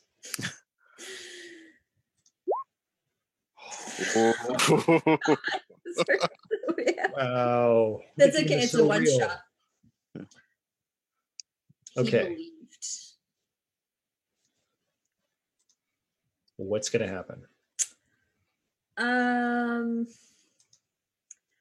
trying to figure out how much I want to lean into this. I know it's I hard. don't want to be incapacitated. So I think wait, if I put a 1 to the danger, does that make me incapacitated, or is it like Yes. okay. Yeah, Okay, you know okay, what? fine. You know what I'm though I'm not, going to say? I'm not No. keeping that arm. Give me that 1. Let's go back. I actually want to retcon this because you have assistance from somebody who knows what they're doing, supposedly. I Mhm. want to give you a third die on this. Not because I feel sorry for your arm, but because I feel like that system-wise is like why you would go to somebody. Mm. Okay. Okay. So 1 more dice. It's gonna I think be you're going to have to roll 3 dice and try this again. And you only have to Okay. assign 2. okay. So all 3 again. Mhm. Yeah, I really haven't been using that part of the system. I want to see how it That's goes. Okay. Bless you. Whoo, buddy. Well, that's way better. Yeah. I don't really regret my decision because I don't really want to go through skeevy arm stuff for the rest of the stream. Right. So we're going to take off the Yeah. danger thing. You no longer have that. Oh, bless. And you also are no longer suffering harm. Your arm is bound, it's tight, and you know the burn is still present on your skin, Mm-hmm. but you feel your hand Mm-hmm. in the way that you didn't 5 minutes ago and haven't for a while now. Right. Wow. So is this like it hurts, but like it's good that it hurts because you know you still have your hand kind of thing? I'm praying he gave me some sort of painkillers in that poultice because that's a 3rd-degree burn. If I feel that, all of a sudden I'll be like, shit. Yeah, maybe that's what you drank. Yeah. Mm. Okay, cool. Well, holy shit, Butcher Man. Thank you so much. I have an arm, guys. I'm gonna keep having an arm. Hey. Yeah, you're gonna pull through. Thanks, Van. We really owe you one. Yeah, I know. We're in a bad spot. I don't suppose we could trouble you for a bit of your insight on something. I mean, I don't know much, but I know some things. What do you want? We're trying to figure out what's going on with something we're carrying around. Of course, I trust that what I'm about to show you doesn't leave this room. Or we'll have to kill you. Look, I only make any kind of real money when I keep my mouth shut. I knew I could trust you. And Breach holds up the cube and says, You ever seen anything like this before? I mean, it looks like like spirit box, like it's a spirit box, like an echo box. Yeah. I guess so. Supposed to be able to carry around echoes, though. Yeah, I've seen one time before. What happened then? I mean, it carries around an echo. If it's yours, you open it. But you know. What happens when you open it if it's not yours? I mean, anyone can open it, right? Just it's going to go away. So one time Just a use echo. box. Got it. Well, wonder what was so important about it that it was worth losing one of my best friends over. I mean, someone wants that. Someone wants that echo. Is there any way to get it back? Go get it again. No. Still an echo. Jesus. Right. All right. Let's go. Thanks, Van. Damn it! I Yeah. made this mission longer. Hey, don't worry. You've only got 30 minutes and then we'll be done. So where are we cutting to? Where's the next destination? We totally need to stake out 1345 Baker Street. Sure. Baker, Murphy. That Baker. one. Murphy. I made this stuff up on the Murph spot. Baker. I have nothing more, you guys. Yeah. You're staking it out. Whose car did you guys roll up in? Are you guys all in one car or are you taking 3 cars places? How is this going? I don't think we roll up in the same car. That was a rental car that I was sitting in. Maybe It was we a talking burner like a- car. Is it like a zip car or is it like an enterprise rent-a-car? Ooh, okay. Zip Yeah. car. I don't. Yeah, totally a zip car. Zip car's a little Okay. easier to not be traced with. So you've got like this car sharing car still sitting out Yeah. in some alleyway somewhere. That's cool. Mhm. You've got Cool. low jacks on those for a reason, I'm sure. Yeah, And yeah, then, yeah. Fingers, do you have a proper car? Are you on a motorcycle? What's your mode of transport?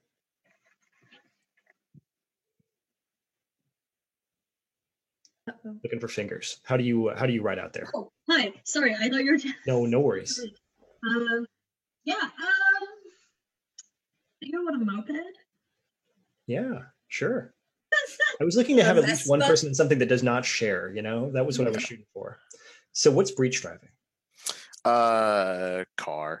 Okay. Probably a older model. Maybe not quite a muscle car, but something kind of classic, but not necessarily well kept. Like Okay. it gets the job done. Yeah. So I'm imagining you and Fang are riding together. Yeah, probably together. Yeah.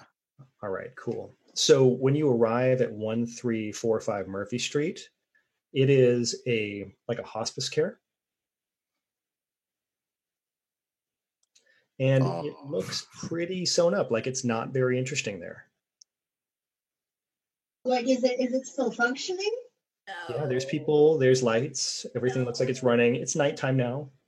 Damn it. Yeah. As soon as Fang pulls up and I'm like, no, this is someone's dying wish remembrall. Damn it.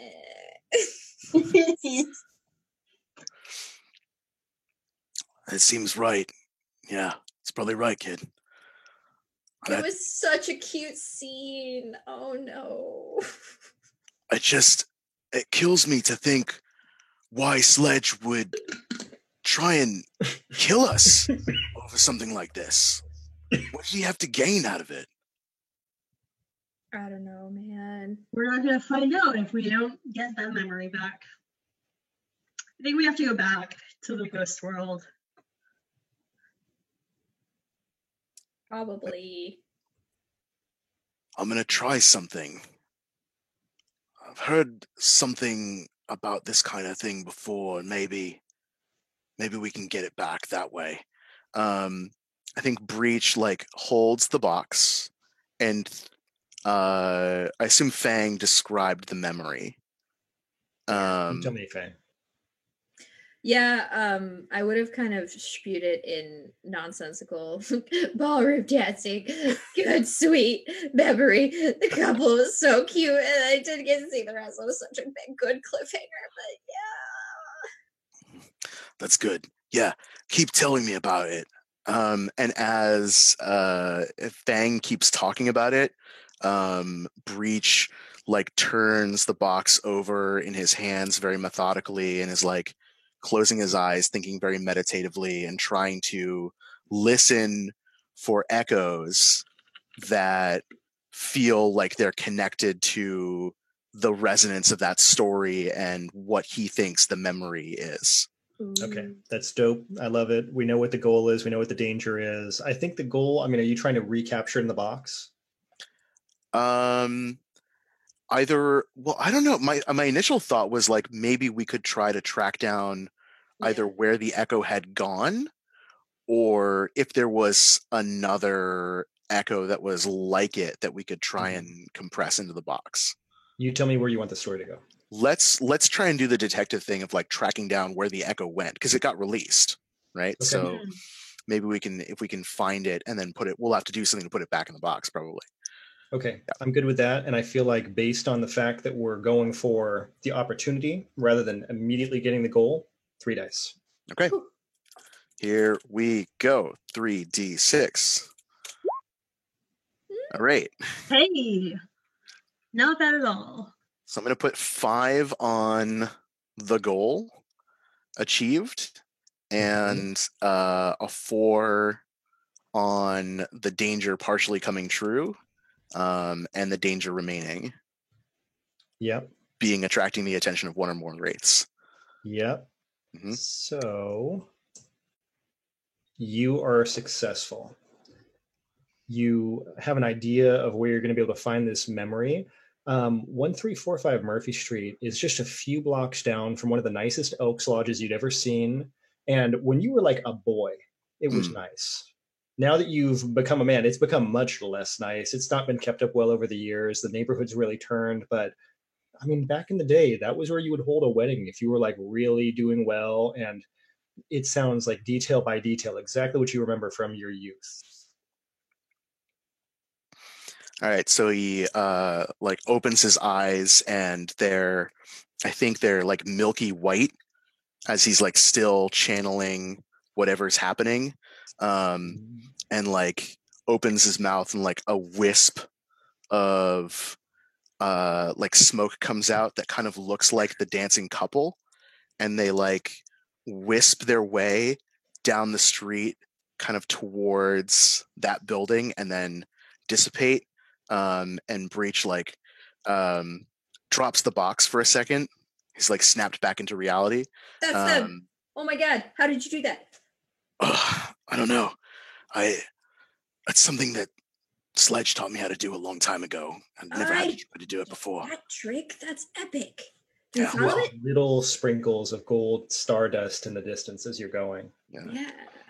There'll be time to teach you when we finish this job. And he like winces because he still hasn't resolved the harm, so he's like still got some burns himself.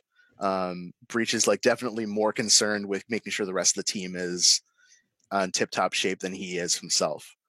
So like he gets out of the car and like stumbles for a second and like grabs the car door to brace himself, and he says, well, we got a lead. Might as well try and strike while the iron's hot. Makes sense. Okay. Good fingers. Oh yeah.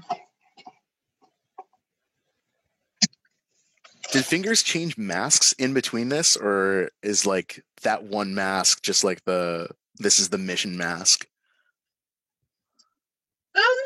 No, I think we're still on Ghostbusters. Yeah. Sweet. Good. Very good. Okay, so with that, where do you want to go next? The lodge. Let's see if we can track down the memory. Okay. And are you going in the physical world, or are you going back to the ghost world? Ooh. It hasn't done well for us, but I think that if we're going to try and trap this thing, we have to be in the ghost world. Mm-hmm. So I think maybe we get close, and Breach like goes down, like takes us into an alleyway nearby, and starts to channel the energy to open the gate, and like it crackles more than it has before because he's like wincing in pain, but tries to open the gate, hopefully for the second to last time this job. That's right. That's right. Yeah. Okay. I believe in So you. let's make the goal is to open a gate that will get us safely onto the other side. The danger being the paranormal backlash from that, as we established with the lightning like crackling backwards. And I'm going to throw in the harm for breach as an additional danger. Okay. And see what happens. Yeah. Okay. Oh, So we'll put 5 on the goal, so the portal crackles open Yep. for all of us to get through. Yeah. And the backlash, I think, geez. I know. So the danger comes true versus the danger partially comes true and the danger remains. If a danger has already been established, then I'm thinking about what it means if it partially comes true. So maybe it just kind of features a little more heavily in the fiction. Mm-hmm. Yeah, I think you're going to see it and feel it still. It hasn't gotten better. Yeah. Then I think the harm itself is probably what partially comes true. Like it's opening the gate is painful, more painful this time. And let's make the backlash be the danger comes true. So the gate opens up, but because he's already wounded, that electric energy is like really crackling full force through breach. Okay, so here's where I'm going with this in terms of my thought process. The more backlash, you are expecting things to be in the same location in the physical world and the ghost world, because that's proved pretty true so far. It's not true right now. Yeah. oh no. And when you open this gate, you expected it to be into like a normal, safe alleyway type environment, and you're finding yourself like directly in the middle of a ghost bazaar. Oh. So as you're moving and you find yourself suddenly surrounded on all sides by, I don't know if I would use the term benevolent, but maybe neutral ghosts. And there's like market stalls and colorful banners and lights everywhere. It's kind of overwhelming for a second. You know, you've stepped into the middle of something you're very noticed. And the left side of your body feels kind of numb for just a second. And you have that middle-aged guy worry for just a second where you're like, oh no, I've heard stories about this. And there's a moment where you can swear your heart is not beating. You think it passes.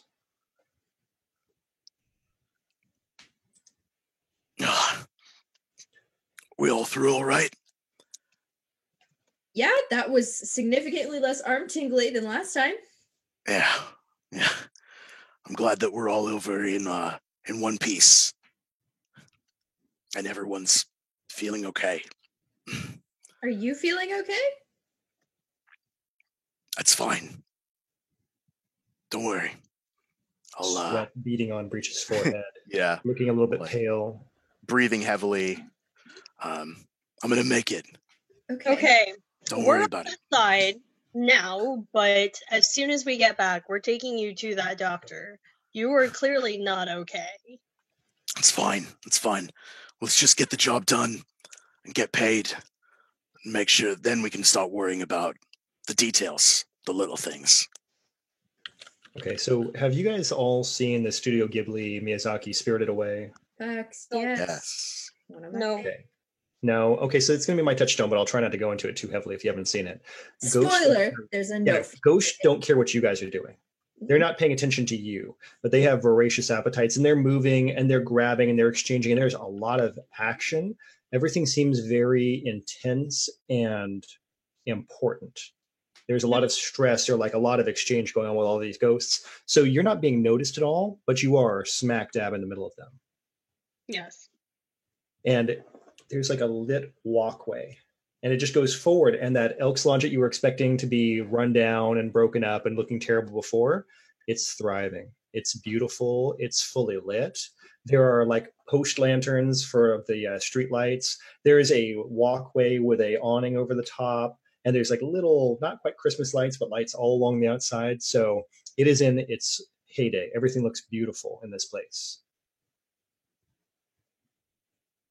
You see a ghost kind of float by, and this image of this person is a man who's wearing like a very nice dinner jacket, and they're wearing like a nice set of slacks, a bow tie.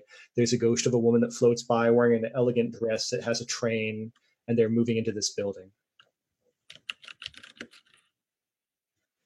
Dude. All right. I would like to listen for. No, actually, it doesn't make sense for me to do this. Maybe Fang can listen for that particular echo because she experienced it. Well, I'm going to say the good news is because you guys achieved the goal earlier, you can all kind of feel where you need to go. Like Okay. that golden stardust thing is going to continue and go up, and it seems to like go up at an angle, so it goes up to the second floor where the ballroom is. So you know where you're going. Oh, okay. Yeah, so let's keep that part easy. Well, I guess it we looks, go then. yeah, looks like we got a way made out for us. We can do it. I'll Like- be serious this time. No messing around. So let's talk about how we want to do this, because I feel like this scene here, we're going to have to determine how you want to handle it. The obvious choice to me would be to infiltrate or steal, Mm-hmm. but is there a different way you want to take care of it? Ooh, maybe manipulate or hold steadfast. Carry off a deception. Yeah, you can totally do it. You guys can get in there and do things however you want. I have a thought, which is that Fingers earlier got covered in that ghost energy from the coat. What if Fingers is able to use that energy to impersonate one of these spirits so that she can get closer and maybe use that to her advantage to like bottling up the memory or the echo back into the box? Yeah, Am I you still can all do that. glowy? I'm going to say if you want to do it, you can channel the ghost field. So you Ooh, have okay. 3 options here, right? So lots of choices. Yeah, I Okay. think falling under supernatural feet would just be just kind of stuffing the echo back into the box. You know, and I'm thinking maybe you don't even need to roll for that. Do we need? Well, let's talk about our goal. Our goal is to get the echo, right? Yeah. Yeah. Let's stick to our goal being that. And then let's talk about our dangers, because the danger could be if we want to channel the ghost field, that means something supernatural. If we want to manipulate, it means it's going to be a bad position inside. If we want to channel the or listen for echoes, it's going to be wraiths. So you guys tell me what you want the bad stuff to be. Not wraiths. I'm so done with wraiths. It's hard to deal with those raids. I think put in a bad position is a little bit more vague and leaves kind of more to happen there. Mm. Yeah? Yeah. Sounds like a good narrative. Cool. I think it's just either we succeed at retrieving the echo or we get fucked up real bad. Yeah, that's fair. So we know what our goal I don't is. really think there's anything else to happen. Mm. Cool. I would say Yeah. the goal at this point then is if you guys do this as a goal, you're going to get the echo. It's going to be back in Yeah. the box. Yeah. So our danger is the bad position inside. And then, dangers wise, otherwise, there's not really much more we can lean on. Nope. So unless you want to invent a danger that is going to happen to you, we will just proceed with 2 dice.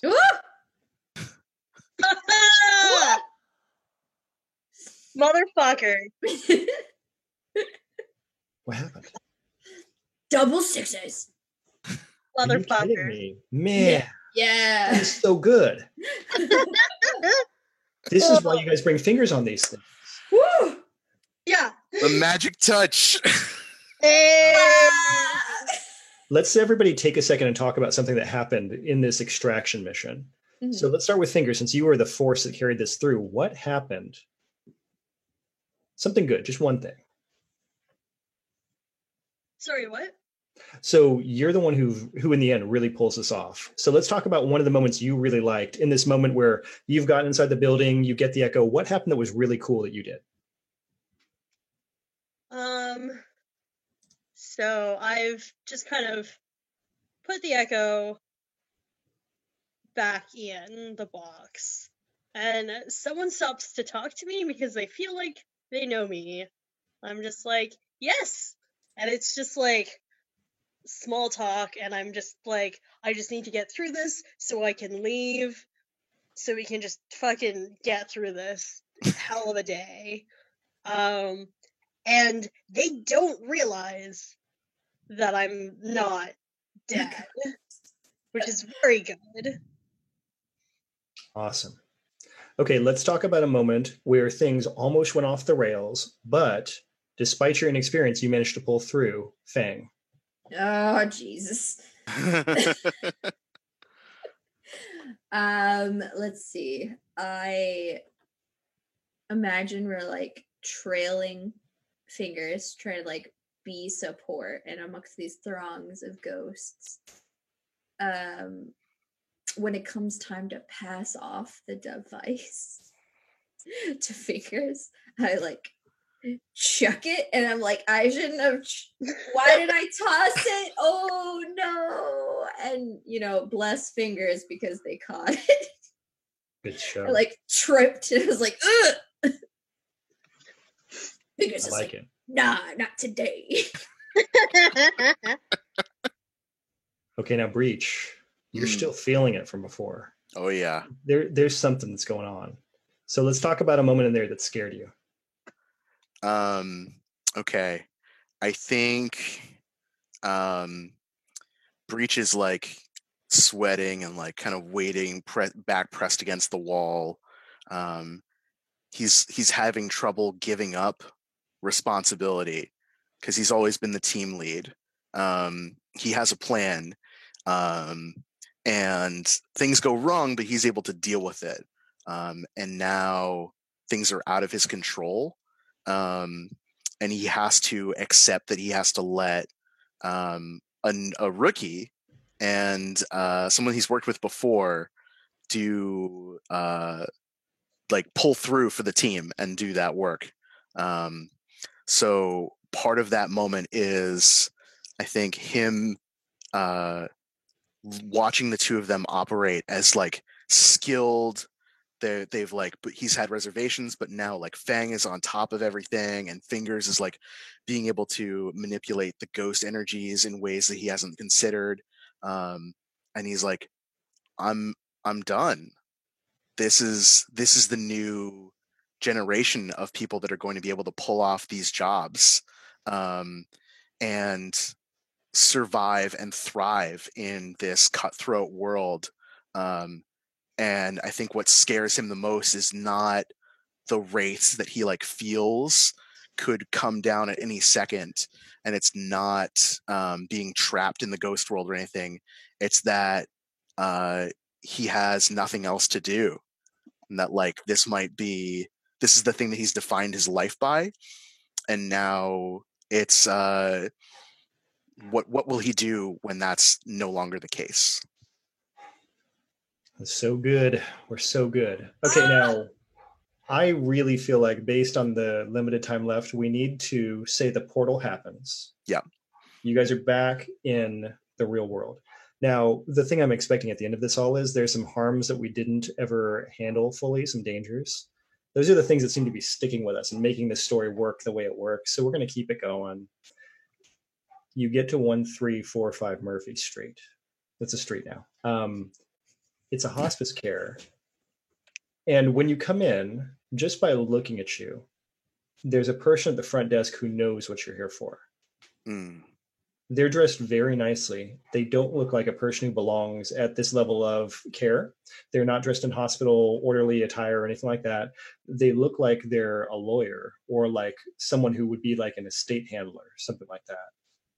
And they walk you all the way back down this hallway, all the way back. And on the left side now, there's a janitor's closet. And on the right side, there's a room. And the room number is 153. That's how far back you are now. They turn the door. And as the door creaks open, you can see like a clear path where people have come through here and so forth, but there's no visitor chairs. There's no personal belongings, anything like that. In this room, there's an iron lung. Oh, So it's old. This is an old room. There's an iron lung and there's a person in it. And you see faint, wispy white hair and the top of a scalp of someone who is laying in this iron lung. I think you can see someone's head in an iron lung. We're going to keep going with this. And the person who is there, they turn and they say, "You have the merchandise." yes. They hold their hand out and they're already holding their own handkerchief over the top of their hand. And with the same motion that they take it from you, who's handing it to them, by the way? Yes, I still have it probably. Yeah. Okay. Yeah, that's good. That fits with what Breaches said he's doing. So that's awesome. Yeah. Okay. Stepping back. As it goes into their hand, with the other hand, they hand you a heavy, heavy briefcase. Well, fuck. I guess I take it. You have a heavy, heavy briefcase.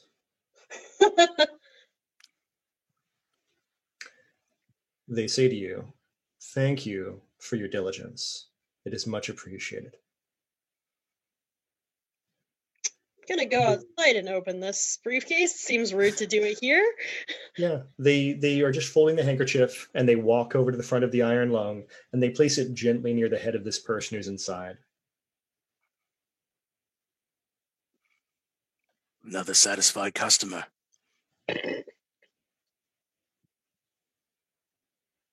I guess we're done then. Quality is so sweet. So are you all walking out of the room? Yeah, I think we like nod to everyone. All And, two like, people. Yeah, every one of the two people. Well, there's like wraiths everywhere around us, right? We No, can order the race, luckily, yeah. yeah, nod to the two of them and walk out. Can we like tell based off the face of the person in the iron lung, like their gender? Like if I were to walk up to it, I kind of want to take a closer look at the face. Yeah. Which one do you want it to be? I kind of want it to be the gentleman who is dancing with her and dipping her Yeah. down. Okay, that's who it is. Okay. And are their eyes open? Do they seem? They seem very at peace physically. Their eyes are closed. Maybe a gentle expression on their mouth. Mhm. I'm gonna lean down to him, and I'm gonna like in a like granddaughter meets grandfather way, like kiss him on his forehead and be like, "At peace. You're okay now." Adorbs. That's good stuff. Okay. I'm thinking the next moment we need to hit is the Briefcase. wherever you guys meet, money divide. Yeah. Yeah. What is the So what is the- fingers like once they leave the room, fingers just run. Uh-huh. No, I'm kidding. Fingers is not that much of an asshole. It's good. It's good to hear. So, are we in someone's house? Are we in a bar? Are we in a back room of something? Where are we at? I like a back room. I don't know about the rest of you. Like at a back room of a cafe or a pub or something like that. Okay. I was gonna say we have just like a really dingy like ghost world walker headquarters in like an abandoned building. Do Damn. you guys want an office, or what do you think of a storage locker, like a storage unit? Yes. Oh no, yeah. not I a think that would be unit, crazy. like a big shipping container. Yes, yes, even better. It's a big shipping container, and you guys have like a light that's A hung up on. single bare bulb. Yeah. Yes, awesome. Fang And wants you guys dreamed have- of buying one of these shipping containers for her tiny home. Yeah. And you guys have a crappy folding card table with one of the corners like badly chunked, and sitting on it now is this very heavy briefcase. And Like- open it up. Oh, go ahead. Oh, nothing. Okay. We can do money in here, but do you guys want something crazier? Yes, of Yeah. course. Yeah. So you guys open it up, And I don't know, do we still want money or do we want things? Like, should this be a form of currency that you could spend, or does this have to be something even weirder? Both. Whatever Breach wants in their retirement should be there. Breach is good guidance, boyo protector. And I'm like, you deserve it. If like there was like things to be divided, Fang would very much like someone were to be like, you're the youngest or the newest, you get like pidlinces. I'm like, yeah, cool. It was just really awesome to be a part of this. Okay, Really let's go with good that you something. kept all your limbs. Let's just go with something weird that would definitely get you guys traced on the black market. Oh yeah. The entire briefcase is an elaborate, like acrylic packing container, like it's pressing something down. And that something is a first edition of The Great Gatsby, signed by the author. It's, incredibly valuable, $1 million, something like that. But the entire briefcase is just like a container to hold that in. We'll go with that. Also, I think everybody's Weird. frozen, which means it's probably me. Or maybe Jess. Weird. Yeah, let's go weird. Yeah. So you guys can Gatsby. sell this. It'll be worth a lot. And you guys have probably no idea how to do it personally. Yeah. Well, I think that I've got a contact. For this kind of like weird, rare book kind of thing. Like that's not necessarily a legit institution. There you go. So it's not impossible. It's going to work out in the end. Yeah. But that's going to have to be an adventure for another day because we've got to end this section of Ghost Echo right here. Yeah. Now, my downside is I think Jess became a ghost. Yeah. So we survived most of the night and then Jess became a ghost right there at the end. Okay, so let me see here. I'm going to read this Twitter thing real quick, but let's talk about you guys. That was a great game. I really enjoyed playing with you guys. You are super creative and fun, and you just went with it in the weirdest 2-page game on the entire universe. So, anyways, yeah, thanks for playing. This is Thank so you for much running. fun. So I'm real quick trying to pull up Jess's message. I guess It we just can says post heck. those. Yeah, I mean that's about what I see. So I got no warning to the internet there. well, let's all enjoy Jess's very good frozen expression. That is the expression of somebody going out of a game right there. My name's Hans. I occasionally do stuff on Twitch streaming. So if you look at me at Hans Chun, just like it is here on Twitch, I usually run Numenera on Sunday mornings. Today we didn't do that because we did this, and this was a lot of fun. I really enjoyed working with everybody, and I love the mission for Vibrant, Visible, Victorious. So I hope you guys have great success on this channel, period. So thank you guys for coming to watch. Since Jess is frozen, I want to tell you that Jess does a lot of streaming. She is an awesome GM. I get to play The Strange with her on Fridays on Scraticus channel. She's super great. I mean, you should just check out everything that she does, but follow her on Twitter. Her username, it's not an O, it's a 0 in Burst of Hope. So just kind of FYI, look for her, follow her. Life is good when you do so. Also, she knows Taekwondo and can probably kick all of our butts. I don't know what we're going to do about that. There's going to be some Zoom. Die. The answer is die. Images. Yeah. Everybody just kind of ignore the weird Zoom images and just focus on our very pleasant voices as we talk about Simon. Yes, I'm Simon. You can follow me on Twitter at Lucha Libris. If you're in the Boston area and you're looking to try out a Decopunk Boffer game, go to attawaylarp.com and learn more about that. And if you're into queer audio drama with a sci-fi and fantasy twist, you can listen to my voice in a number of episodes of the Penumbra podcast. And Cool. thank you for having me. It's been an amazing experience. This game is super cool, and I love playing with you guys. It was awesome. We're going to go to interrobanging, and then we'll let Jess do her stuff that I did for her again. So, I'm not sure who's going. Yeah, why don't you go? Oh, I spend my time on this part of the internet as interrobang. Again, I've actually never done a stream before. This is my first one. You did great.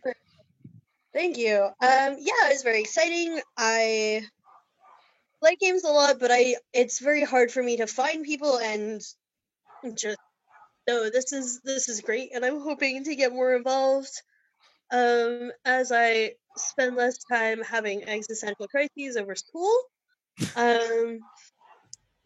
Yeah, so hopefully there is an end in sight to that. My Twitter is in Terabanging. It's just a lot of existential crises there as well. But sometimes it's funny. Sometimes it's funny. I hope so. Feel free to follow me over there if that's your thing. Good stuff. Okay, Jess, I talked about you a little bit, but do you want to talk about yourself? Oh, you're so sweet. Yes, Birds of Hope on Twitter. I was super, super glad to be a part of this game. I love how crazy and nonsensical sometimes one-shots can be, and we just lean into like letting the dice rolls make more chaos happen. I think everyone did fantastic. I'm super excited that Interrobanging is now part of our corner of the internet. Please, you should have no troubles finding real people to play with whenever you can find time between your existential crises. And oh my lands, it was super cool to play with Libre. Hans, you're cool. We got this, right? Right. In the background, Leona is an awesome person. I'm just like really excited about this community, honestly. Like, thanks.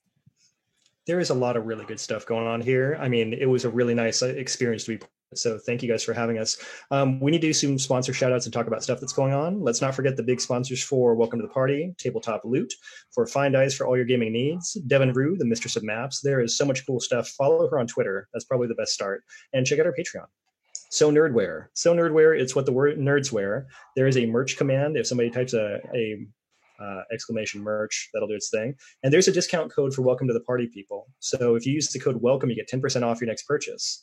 We've also got Welcome to the Party has a Patreon. If you check that out, that's the best way to support the channel and grow the community and see more games like this. We had a lot of awesome people turn out towards the stream. We had people subscribing. We had people shouting. We had people bidding. It was excellent. So excellent. Thank you guys very much. There's going to be a raid coming up, so look forward to that. But also next week, there is a new game that's going to be coming. It's D&D 5e with Angela. It's the Harvest Festival, a D&D cooking contest. I know that's going to be good. I don't even know what to tell you about that, but that's not my job. Look forward to that being next week's stream. And there's going to be a raid coming. Well, Leona's going to tell us about that. We're raiding Phoenix Rising. Ooh, good time. I don't know who they are, so I'm looking forward to finding that out with all of you, but it's going to be awesome. Thank you guys for coming out and watching with us for whatever time you were able to. We really appreciate it. And I think I'm just going to stop talking for everybody else. I had fun. Thank you. Yeah, no, this was incredible. I don't know when we're raiding, so we're going to keep talking, and you're going to see that thing happen. Yeah, raid signal's up. So bye, guys. Bye. Have fun. I like to keep waving. I have no idea what this means. Did it happen yet? I'll wave too, but none of you can see it. Spooky ghost. That's right, spooky ghost waving. Okay, I think it happened. There we go. Yep, yeah, there it is. So, hey. GG, y'all.